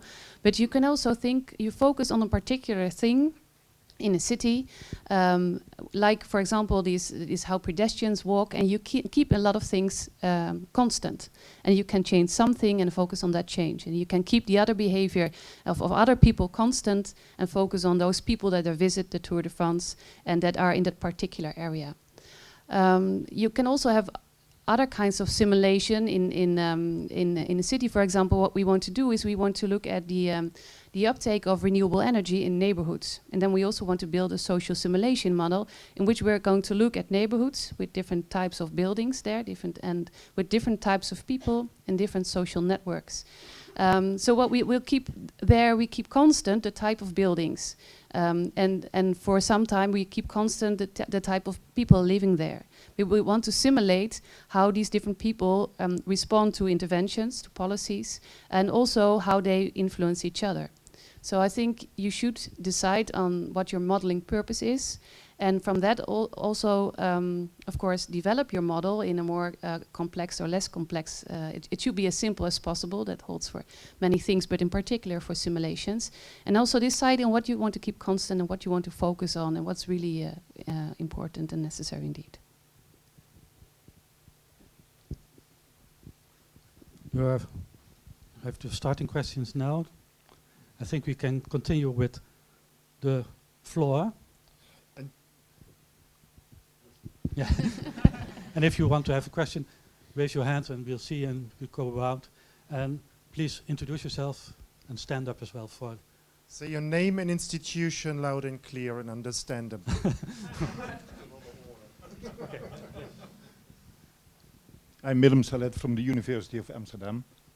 Barry, I can't help to think all the time of a saying of a famous British philosopher who used to say, I disagree from ear to ear. And this philosopher was Barry Needham. Well, it's just to introduce that you may convince me maybe a little bit on a certain thing. Actually, you surprised me today that in talking about the major dimension of planning, legitimacy and effectiveness, it is effectiveness which is glowing at the end of the horizon. That's the pot of gold, because if it's not effective, legitimacy makes no sense at all. But I know you as a very normative scientific researcher, so I want to challenge you a little bit more about the normative foundations of spatial planning. And you think immediately of the underlying relationship, normative relationships of property rights. And then you mean material property rights. And I think we forgot in the Netherlands a basic moral right of ownership. And I think that it's the right of the inhabitant to own his home and near environment in a moral way. It's even if you are not the material owner. I think that's an extremely important norm, completely neglected in our system. I will give you an example. For instance, if you go to Dukenburg, or you mentioned this, Dukenburg, Nijenburg in Nijmegen, two neighborhoods where you're quite satisfied of, I heard. I think they are a disaster. They're completely failed because of neglecting this particular value. These are universal neighborhoods. I can't find the individual ownership of the inhabitants at all, not even in the private part, which is very large, 70%. It's made by institutional developers, and the inhabitant, the only place of the inhabitant is at the very end as the end user, but there's no active role of the inhabitant in these neighborhoods. So I think this is not a paradise. Now, there's a challenge. I am a very normative planner, you're quite right. Just an anecdote. About 100 meters from where I live, there is a development project, and we in the neighbourhood are not happy with this, for various aspects of it, and we have tried to use the normal planning procedures, and 100 of us drew up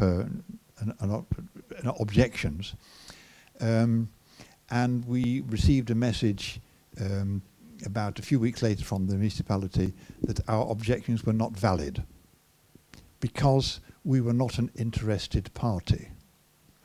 And there's a concept of the interested party in Dutch planning law, and we were judged to be not an interested party because we live too far away or something. 100 meters is too far away to be an interested party. That's just for us a very topical thing. The right to have a moral right, I quite agree, and I think actually, in many respects, Dutch people do react, do have this feeling that they have a moral right to have something to say about how their neighbourhood is used. It's not incorporated well into Dutch planning law. If you're not careful, you're not an interested party. Interesting, Dukenburg and Nijmegen, one of the areas in that, one of the neighbourhoods in that, they have just finished an operation of drawing mental maps, getting all the people there, inviting them to construct a mental map of their neighbourhood. And that's a very good way of getting people to make concrete their feelings about what they want for their neighbourhood. I want to qualify the suggestion that somebody who rents a dwelling has got less moral right than somebody who owns a dwelling, because certainly in some well-established rental neighbourhoods, the residents are very active and they feel we have a moral right to have a say in what happens in our neighbourhood. Let's try to collect 2 or 3 questions. 3 questions. Yeah. So that we try to have 2 then. Okay, Christian Lamka, Groningen University, and just a short question. I like the idea of a mini paradise. It might give us some happiness as planners that there's still a bit of a paradise left for us, but shouldn't we more think about a brave new world, given the large interest of other disciplines in what we deal with space and climate change and all the issues around? Shouldn't we take more lead in towards more than a mini paradise and really take all that together? Okay, and then another question by Erwin.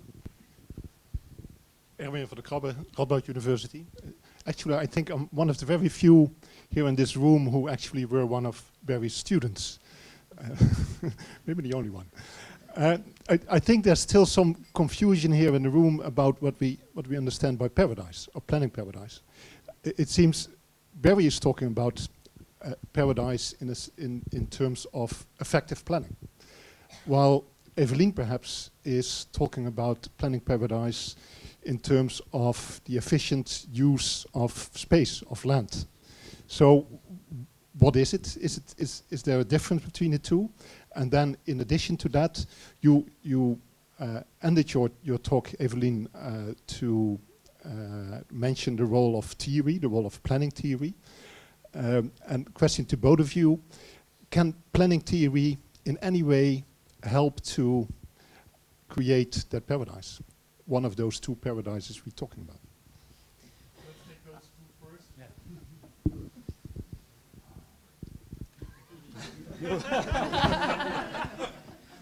Okay, I'm not going to be able to answer everything, but I would like to come back to what you're saying, and perhaps also to you.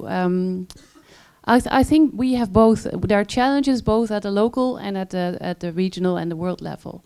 So I think, of course, planning involves, and I'm not experienced in it at all, very local processes in neighborhoods and in social interactions. It also involves regional decisions and worldwide decisions. And I think you cannot use the same methods and the same theories for both. So and you need to do both, but probably by different people. And then the way I was thinking about Paradise Lost is indeed by this idea that what Barry described, that the early planners, they just had a good idea. They thought about a place and a situation, and they had some gut feeling, and they planned something nice, which often worked well.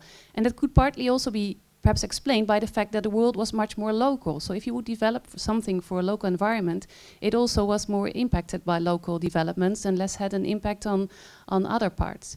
And I think that's something that's changing. So we and of course also planning became perhaps much larger. So there are so many things that are planned and developed and they impact each other. Like for example, the industrial areas, what we talked about as well. Because there are so many, some of them are successful and the others are not. Well, if there would only be half of them, they might have been all successful. So that was also my interpretation of planning Paradise, is that we might need more information now about feedback effects and interaction effects with the knowledge we have about the world today and the challenges we face today. And then your last question was also interesting, but now I forgot it. What did you say? What the role of planning theory can be to achieve a planning paradise? Yeah, so what, in my opinion, if you would use simulation and you could somehow translate successful planning approaches and take into account local context, local people, institutions and things like that, and include that in a simulation where you could then perhaps see if I change the context, so I keep those rules, I keep those parameters and change it to another context, how would it work there? So to use it as a kind of sending playing field to play around with what happened in different places and change the place and see how it works out in a simulation environment. Just very briefly, it was not I who introduced the term planning paradise, it was Andreas. And hence I made it, and I did make a decision, but the difference between a planner's paradise and a planning paradise.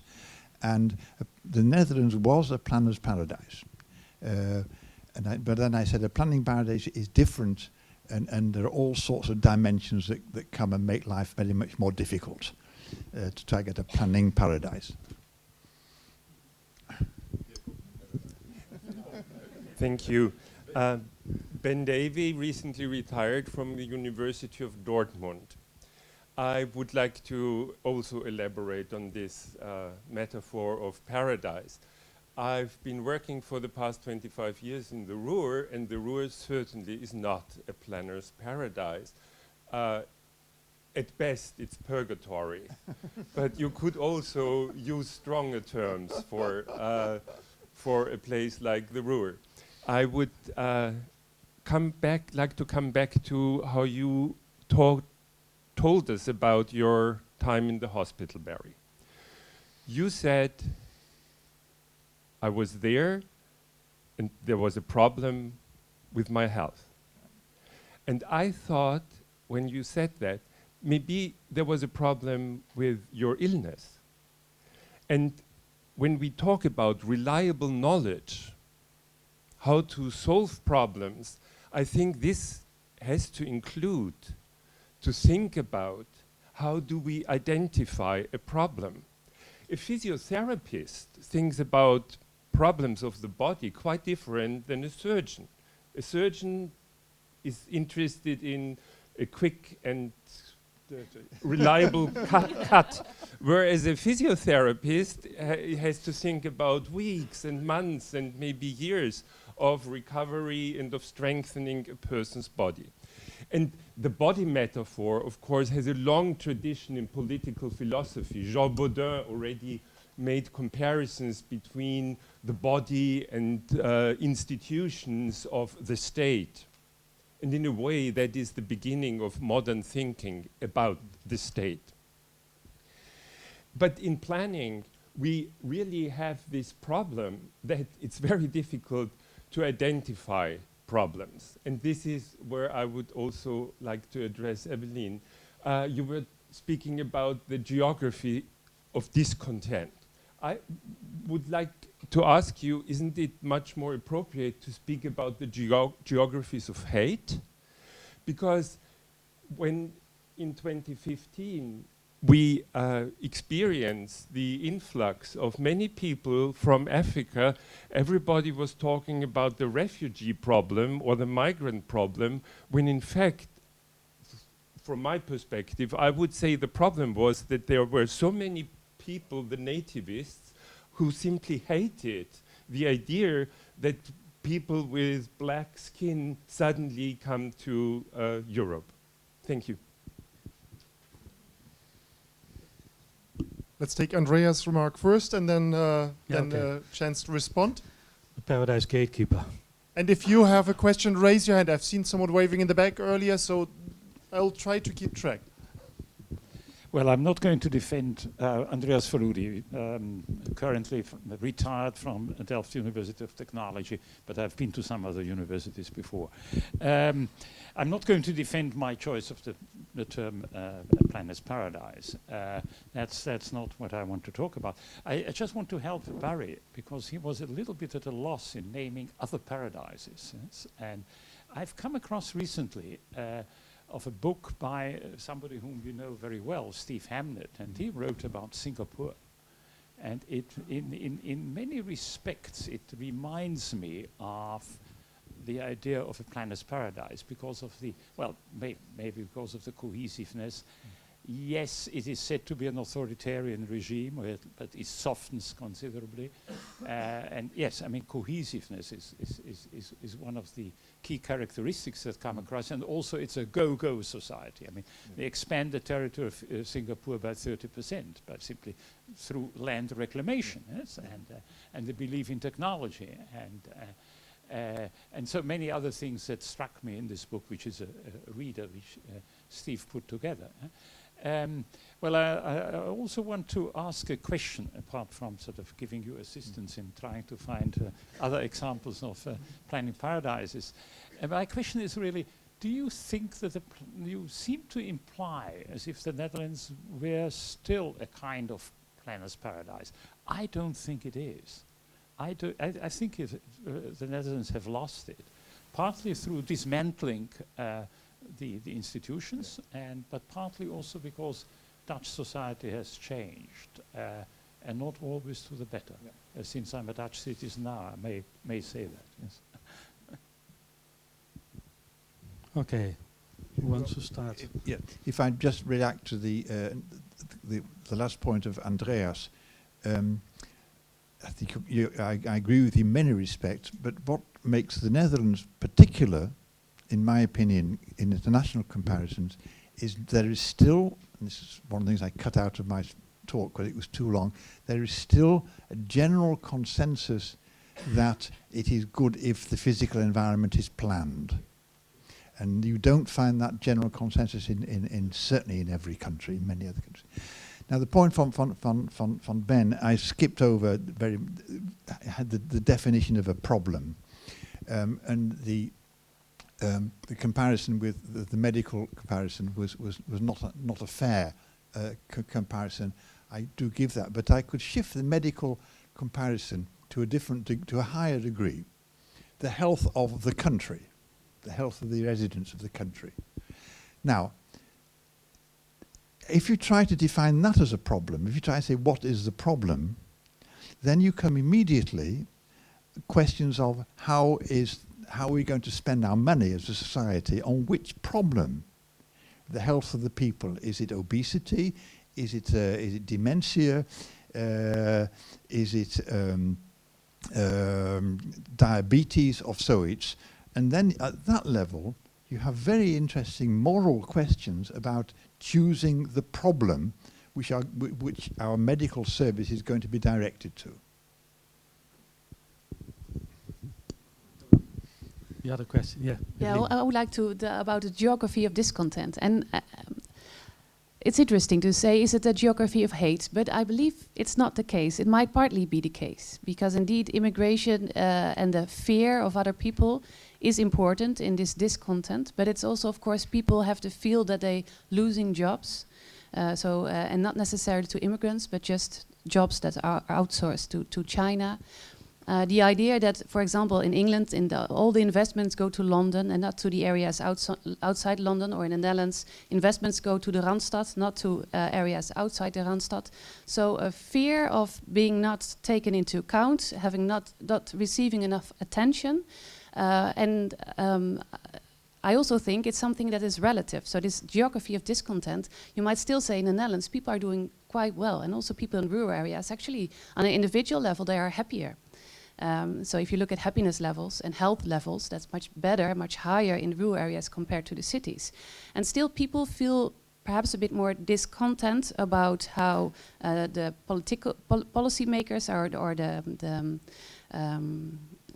politicians are talking about them, or how they are not paying so much interest to the rural areas, and they might fear that they're just doing slightly less good than people from cities. So it's a relative thing. It's just having the feeling that others are doing better or receiving more attention, getting more money, which makes you discontent.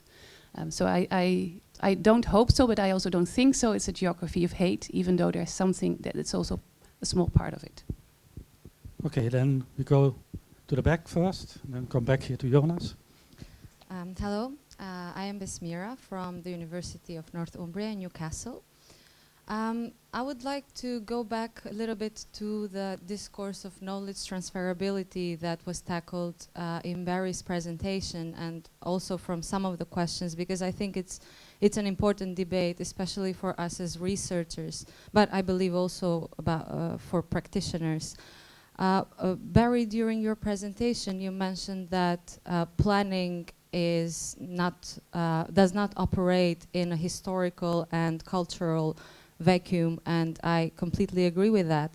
However, I believe that many problems that contemporary societies are facing, either climate-induced or other housing problems, are somehow contributing to more and more converging realities of societies living in different geographies even.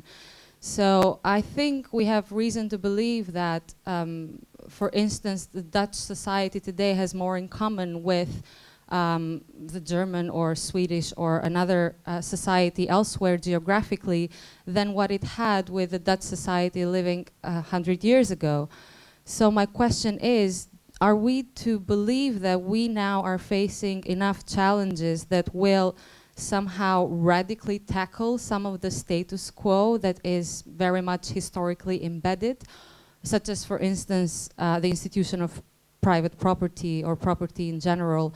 Or are we still to think that such institutions are so inflexible that we will have to work around them in a way? And what implications does this have in terms of knowledge transferability? Thank you.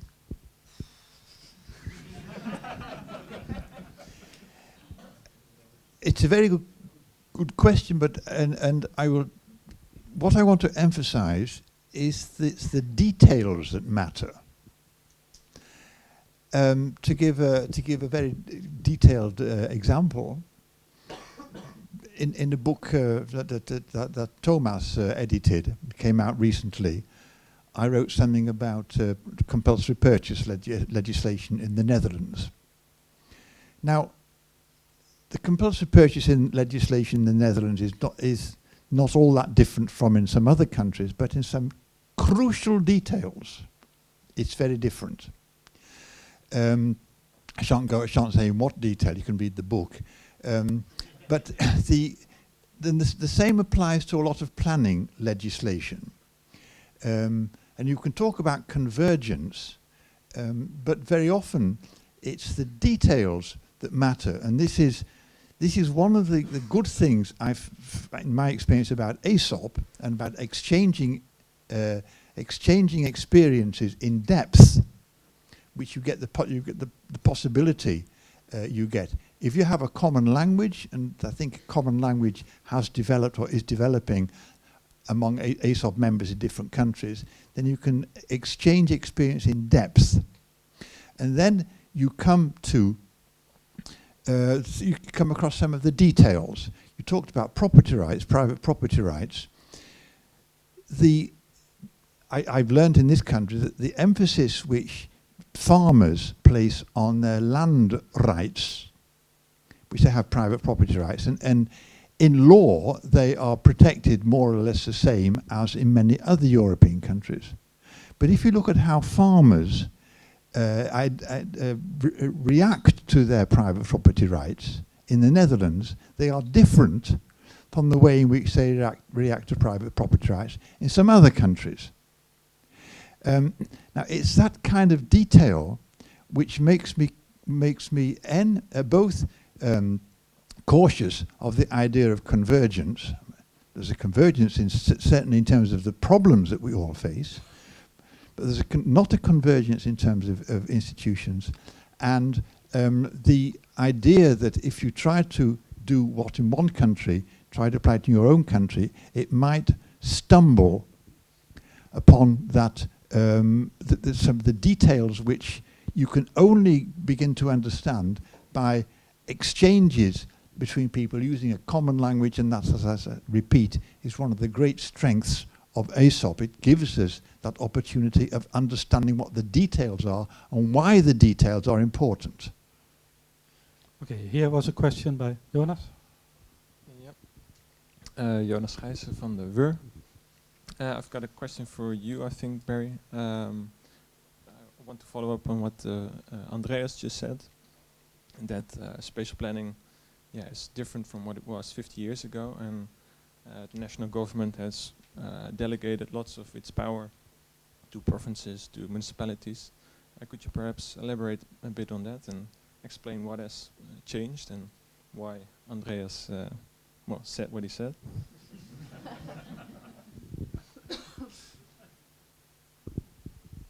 Now, I'll give a very feeble reaction to that. I had a PhD student, Edwin Buitelaar, who's now a professor in Amsterdam, and in his PhD thesis, he took various cities in 3 countries, in the Netherlands, in America, in the United States, and in England.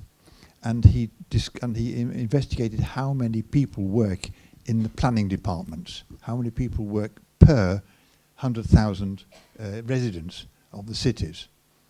Now, he himself was very cautious about his results, but the order of magnitude, it was about 3 times more people per 100,000 people in a Dutch city in planning and planning-related departments at the municipal level than in the United States.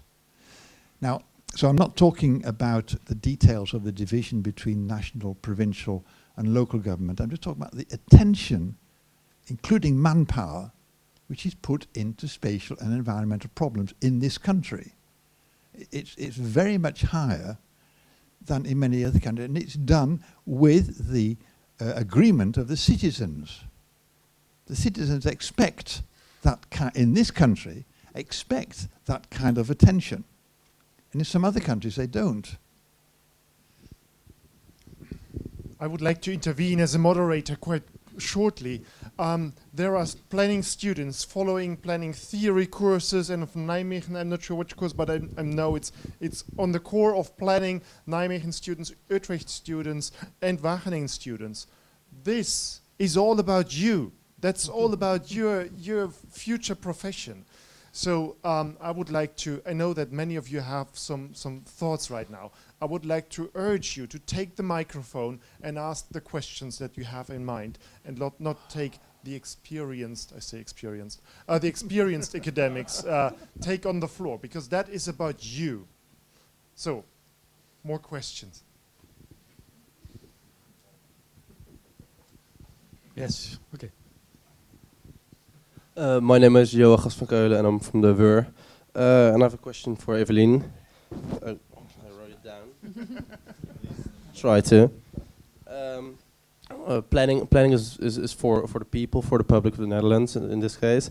And I wondered whether using simulations and other technical solutions or a basis for decision making reduces the planning from a political debate more to to something a lot more technical, which is a lot less accessible for the public and for the Netherlands, which would make people, which makes me feel like it would lead to more discontent. So how do you think about that? Nice question, thank you. And actually, I don't think that's the case at all. Actually, I think that simulations can be a very useful tool to talk to the public. And that's also that urban futures of urban strategy of Arcadis and TNO is also used to talk with citizens about something that's happening. So it's a way of telling stories. And it's a way of thinking together about what can we do and what kind of impacts can that have on different situations. So it can of course be with a citywide model, but it can also be with smaller models and with models that are less complex. But you can very well use it for a tool to tell stories about the city. But you can also use it to collect attitudes or preferences of local people. So if you have a model, and the way I like to build models is have a theoretical model and then include empirical data and then include talk to people. Does this matter, or does it make sense what we are doing? Is it also the way you perceive reality? And these behavioral rules that we build upon surveys, for example. In your situation, would you behave like we simulated in this situation? So you can use it for storytelling about complex cases, but you can also use it to collect information and experiences from local people. And I think that really would improve also the relationship between planners and local people and the municipality, if you invest that time, of course. Okay, there's a question here. Yes. Yeah, this is actually a question that can be answered by Barry or Evelyn. I'm Jasper from Utrecht University. And when I think about Planner's Paradise, then I think immediately about the 60s, 70s, when big, rational, comprehensive planning methods were applied in the Netherlands, where big projects were being carried out by the government, by the national government. So when you imply that we maybe should go to the smaller paradises, do you also suggest we should go to the more regional or even the local level? Because Evelyn talked about climate change, and I think that's a problem that is bigger than the local level. And how should we deal with that? Should we maybe reinvent the bigger Planner's Paradise that we knew and on national level, or should that be done at a local level? Yeah, if I can answer that question as a non-planner, I would say that also the national government needs to take action and needs to be also involved in things that you should decide on at a larger scale. So I think, of course, it should be a combination of local developments, but think about the ecologische hoofdstructuur, the ecological structure. That's something that you need to do at the national level, and you cannot let it be done by regions or municipalities. So there are a lot of things, I think, which you should decide on, or at least be involved in at the national level. So I think it should definitely be both. One more. My name is Andreas Hengstermann, Bern University, Switzerland. You mentioned the national level. Barry, you mentioned the international comparison, the international debate. And I want to take the opportunity that the AESOP president is here, and AESOP just turned 30 like 2 years ago or something. Barry, what do you think? AESOP established a platform where we can exchange, and we started some kind of an European debate at least, but it's somehow without a systematic, without a method. We are just talking to each other, nothing more. And you stressed that it's very important to have transferable knowledge between the countries. What would you see as the role of AESOP for the next 30 years? You can put some wishes to the president over here.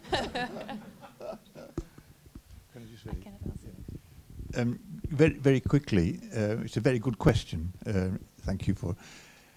I come back to how I ended with developing a common language, because that is something that has become apparent to me in the course of the years, that the way I looked at spatial planning when I was working in England was very much coloured by the English experience. The way then I came here and I started to look at it from the Dutch way, and then inevitably you start to make comparisons between the two. And in order to do that, you have to develop overarching concepts. Now that's not the same as transferability of practice, but that's transferability of ways of looking at things and ways of analyzing things. And it requires systematization. And systematization is a bit boring in the sense that you never get your article in a journal. You get your article in a journal because of your contribution to a particular thing. And it's one reason why I write textbooks, because it's an attempt to systematize. I mean, again, going back to Andreas' work, he's done a lot of systematization, and it's that systematization which enables us to talk with each other from different planning backgrounds. Okay, we've got a question here. Hi, I'm Barbara Tempels from Wageningen University. And I had a question relating to the point that was made about places not being planners' paradise, and also the lack of, or the relative lower number of planners per inhabitants. So I started my career as a planning researcher in a time that can hardly be described as planners' paradise.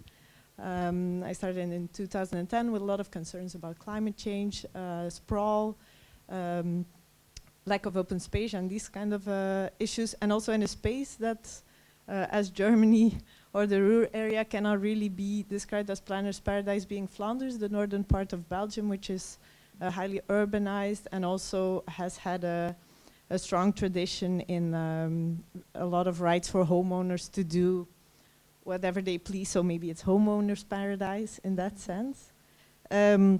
But I was wondering, this point that you made about creating mini paradises, I would love to hear your opinion or your view on what could be done to turn these places into a mini planner's paradise.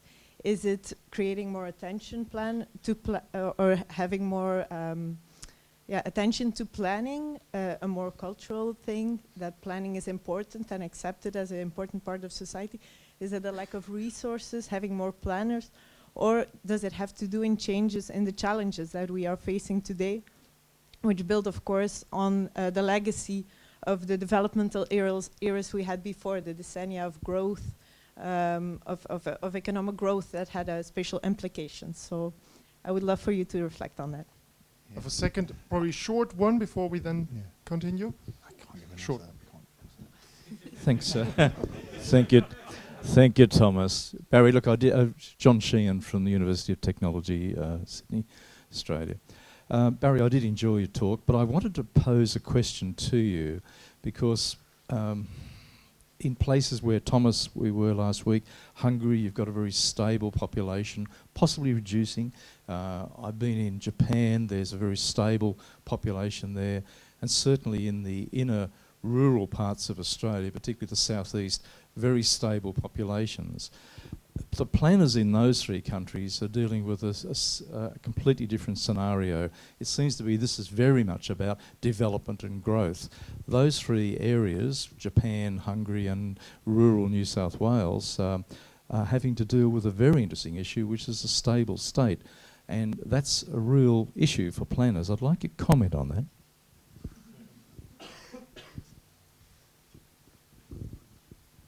I think it's a very good question, and I will begin to answer it indirectly. And some of you who know me well will know that what I regard as being the basics of spatial planning.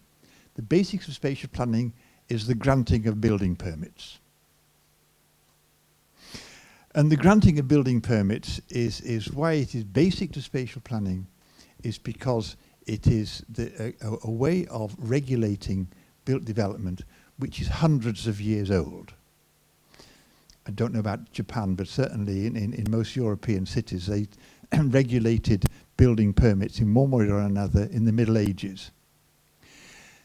We tend to think of planning, we often think of planning in terms of development, growth, as you say, and that's certainly the way it in the Netherlands, in the glory days of growth, there's fantastic things that were built and some not so good things that were built. But spatial planning is basically about the granting of building permits taking account of external effects, positive and negative external effects.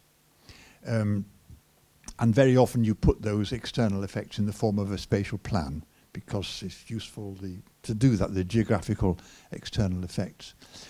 In countries which are not growing, those are still important considerations for spatial planning, is how can you take account in a spatial plan of positive and negative external effects. How you do that in detail will depend upon the nature. If you have a declining area, a declining neighborhood in a growth area, I'm not giving any detailed answers, but I want to emphasize that spatial planning is much more than planning for growth, than spatial planning for growth. But you could just use the opportunity to say, I can't answer your question about the Ruhr district or about, because I don't know enough about it, I'm sorry. Yeah. So I liked your comment, or your why it's not a planner's paradise anymore. And again, like, I'm not being a planner, but I had some ideas based on what Barry was saying as well. And he started with Genesis, and he said it was because of the wisdom that the people became unhappy.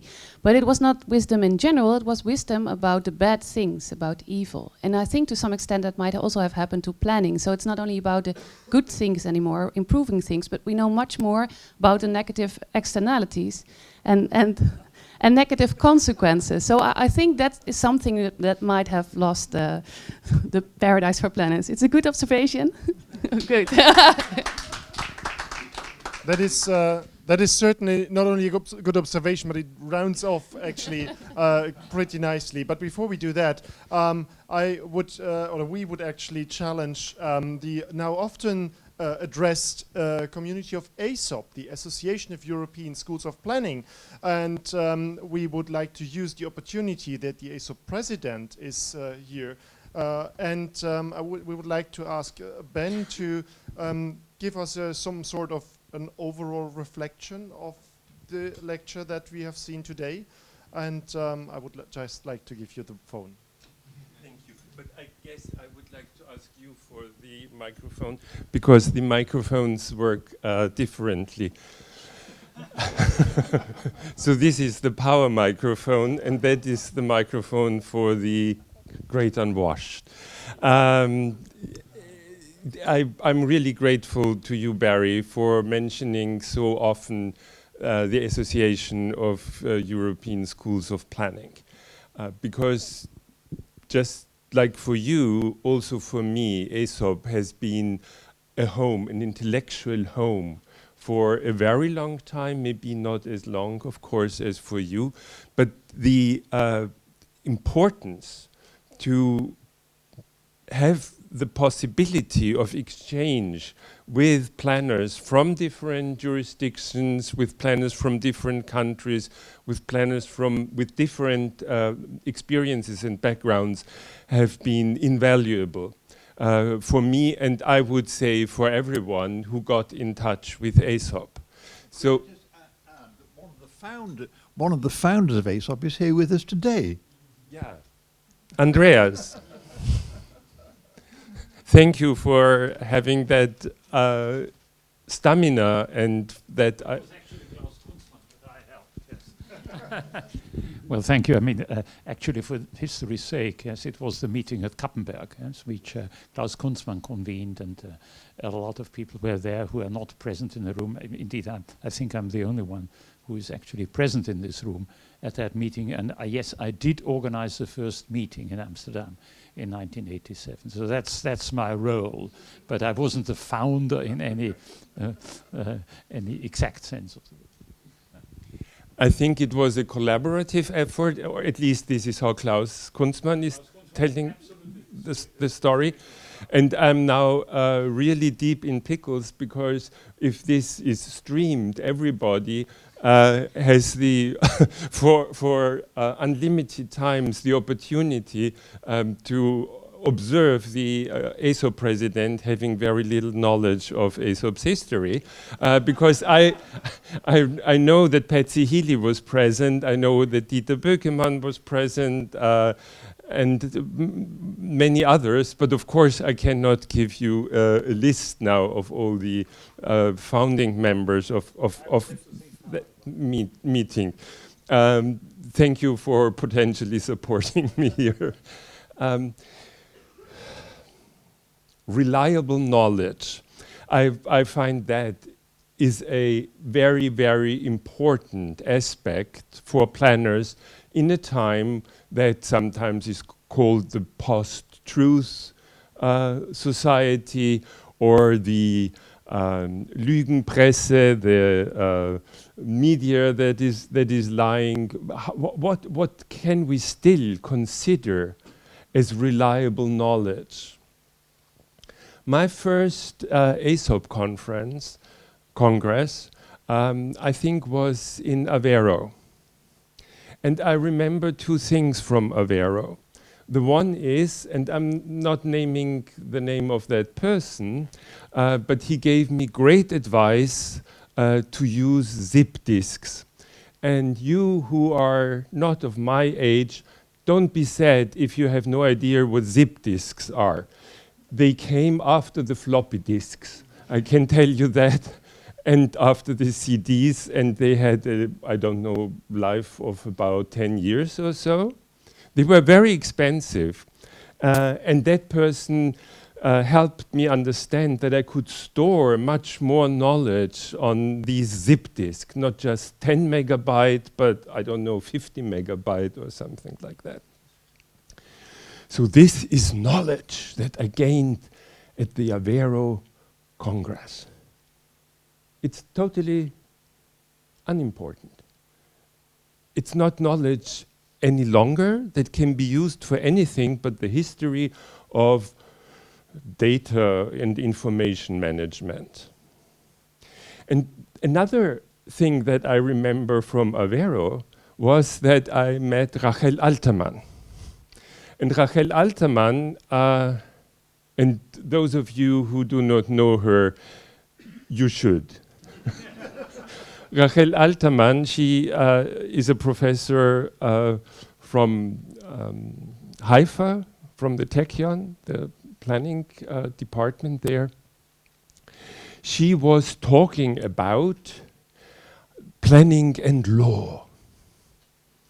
And I was totally fascinated by the way she presented planning and law, not just as something that has to do with the details, but that has to do with understanding the relationship between healthy spatial development and legal institutions.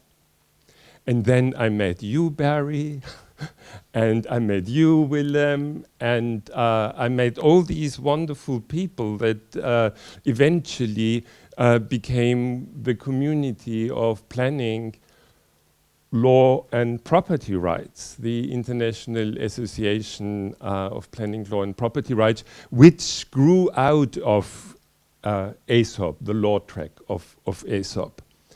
And I'm mentioning this because I think it's really very, very important to understand that some sorts of knowledge just fade away, and some sorts of knowledge remain. I'm personally a big fan of classic political philosophy. So I'm still spending time reading Baudin or Rousseau, or The Leviathan by Thomas Hobbes or John Locke. And although these guys were not spatial planners, they had a lot of stories to tell about how to help a society develop itself, and how every individual in that society should get an opportunity to fulfill her goals by cooperating with others. That is the basic idea of social contract theory. And I think that we can really understand planning as part of a constant effort to create and recreate the social contract. And that means to understand that I can only achieve the goals I want to achieve if I, even if that hurts, take into consideration what you want to achieve, or what you want to achieve, or what everybody else wants to achieve. The idea of the social contract has been framed very, very differently by different political philosophers. So for Thomas Hobbes, for example, it was the notion that men are evil, they are like wolves to each other, and he had a very bad understanding of wolves and how wolf packs really work. So he thought that it was every man against every man, and in order to stop this, the social contract would form a ruler larger than everybody else, a super planner, so to speak.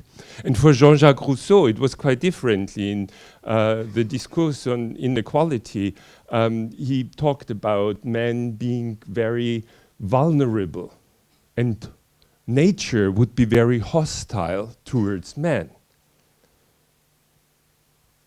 And therefore, because one individual cannot survive in these hostile environments, men have to form a social contract. So I will not go deeper into that, because our time before the drinks are served is running out.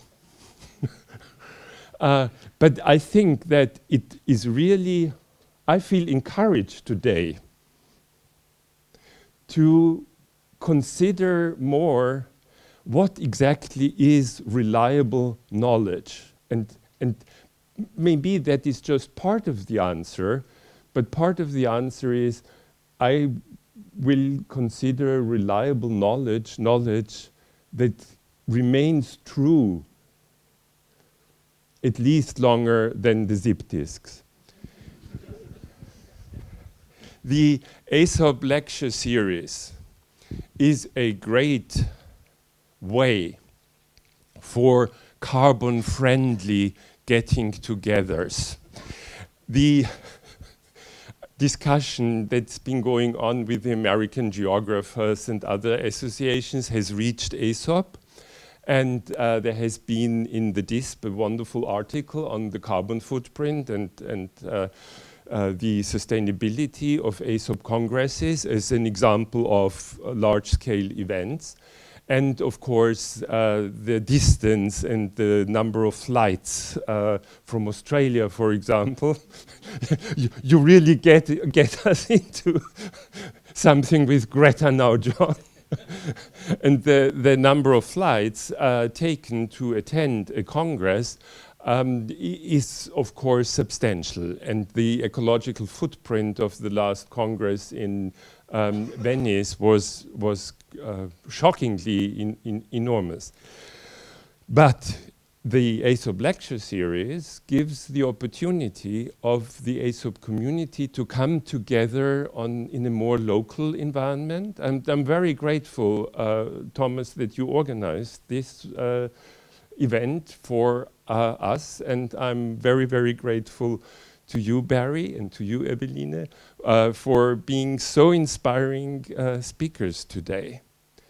To you and everybody else, I can just say, please think about getting closer to AESOP and engaging maybe at one level or the other, young academics, or applying for a project, or submitting an abstract for the next Congress, which will be in Bristol. Thank you so much.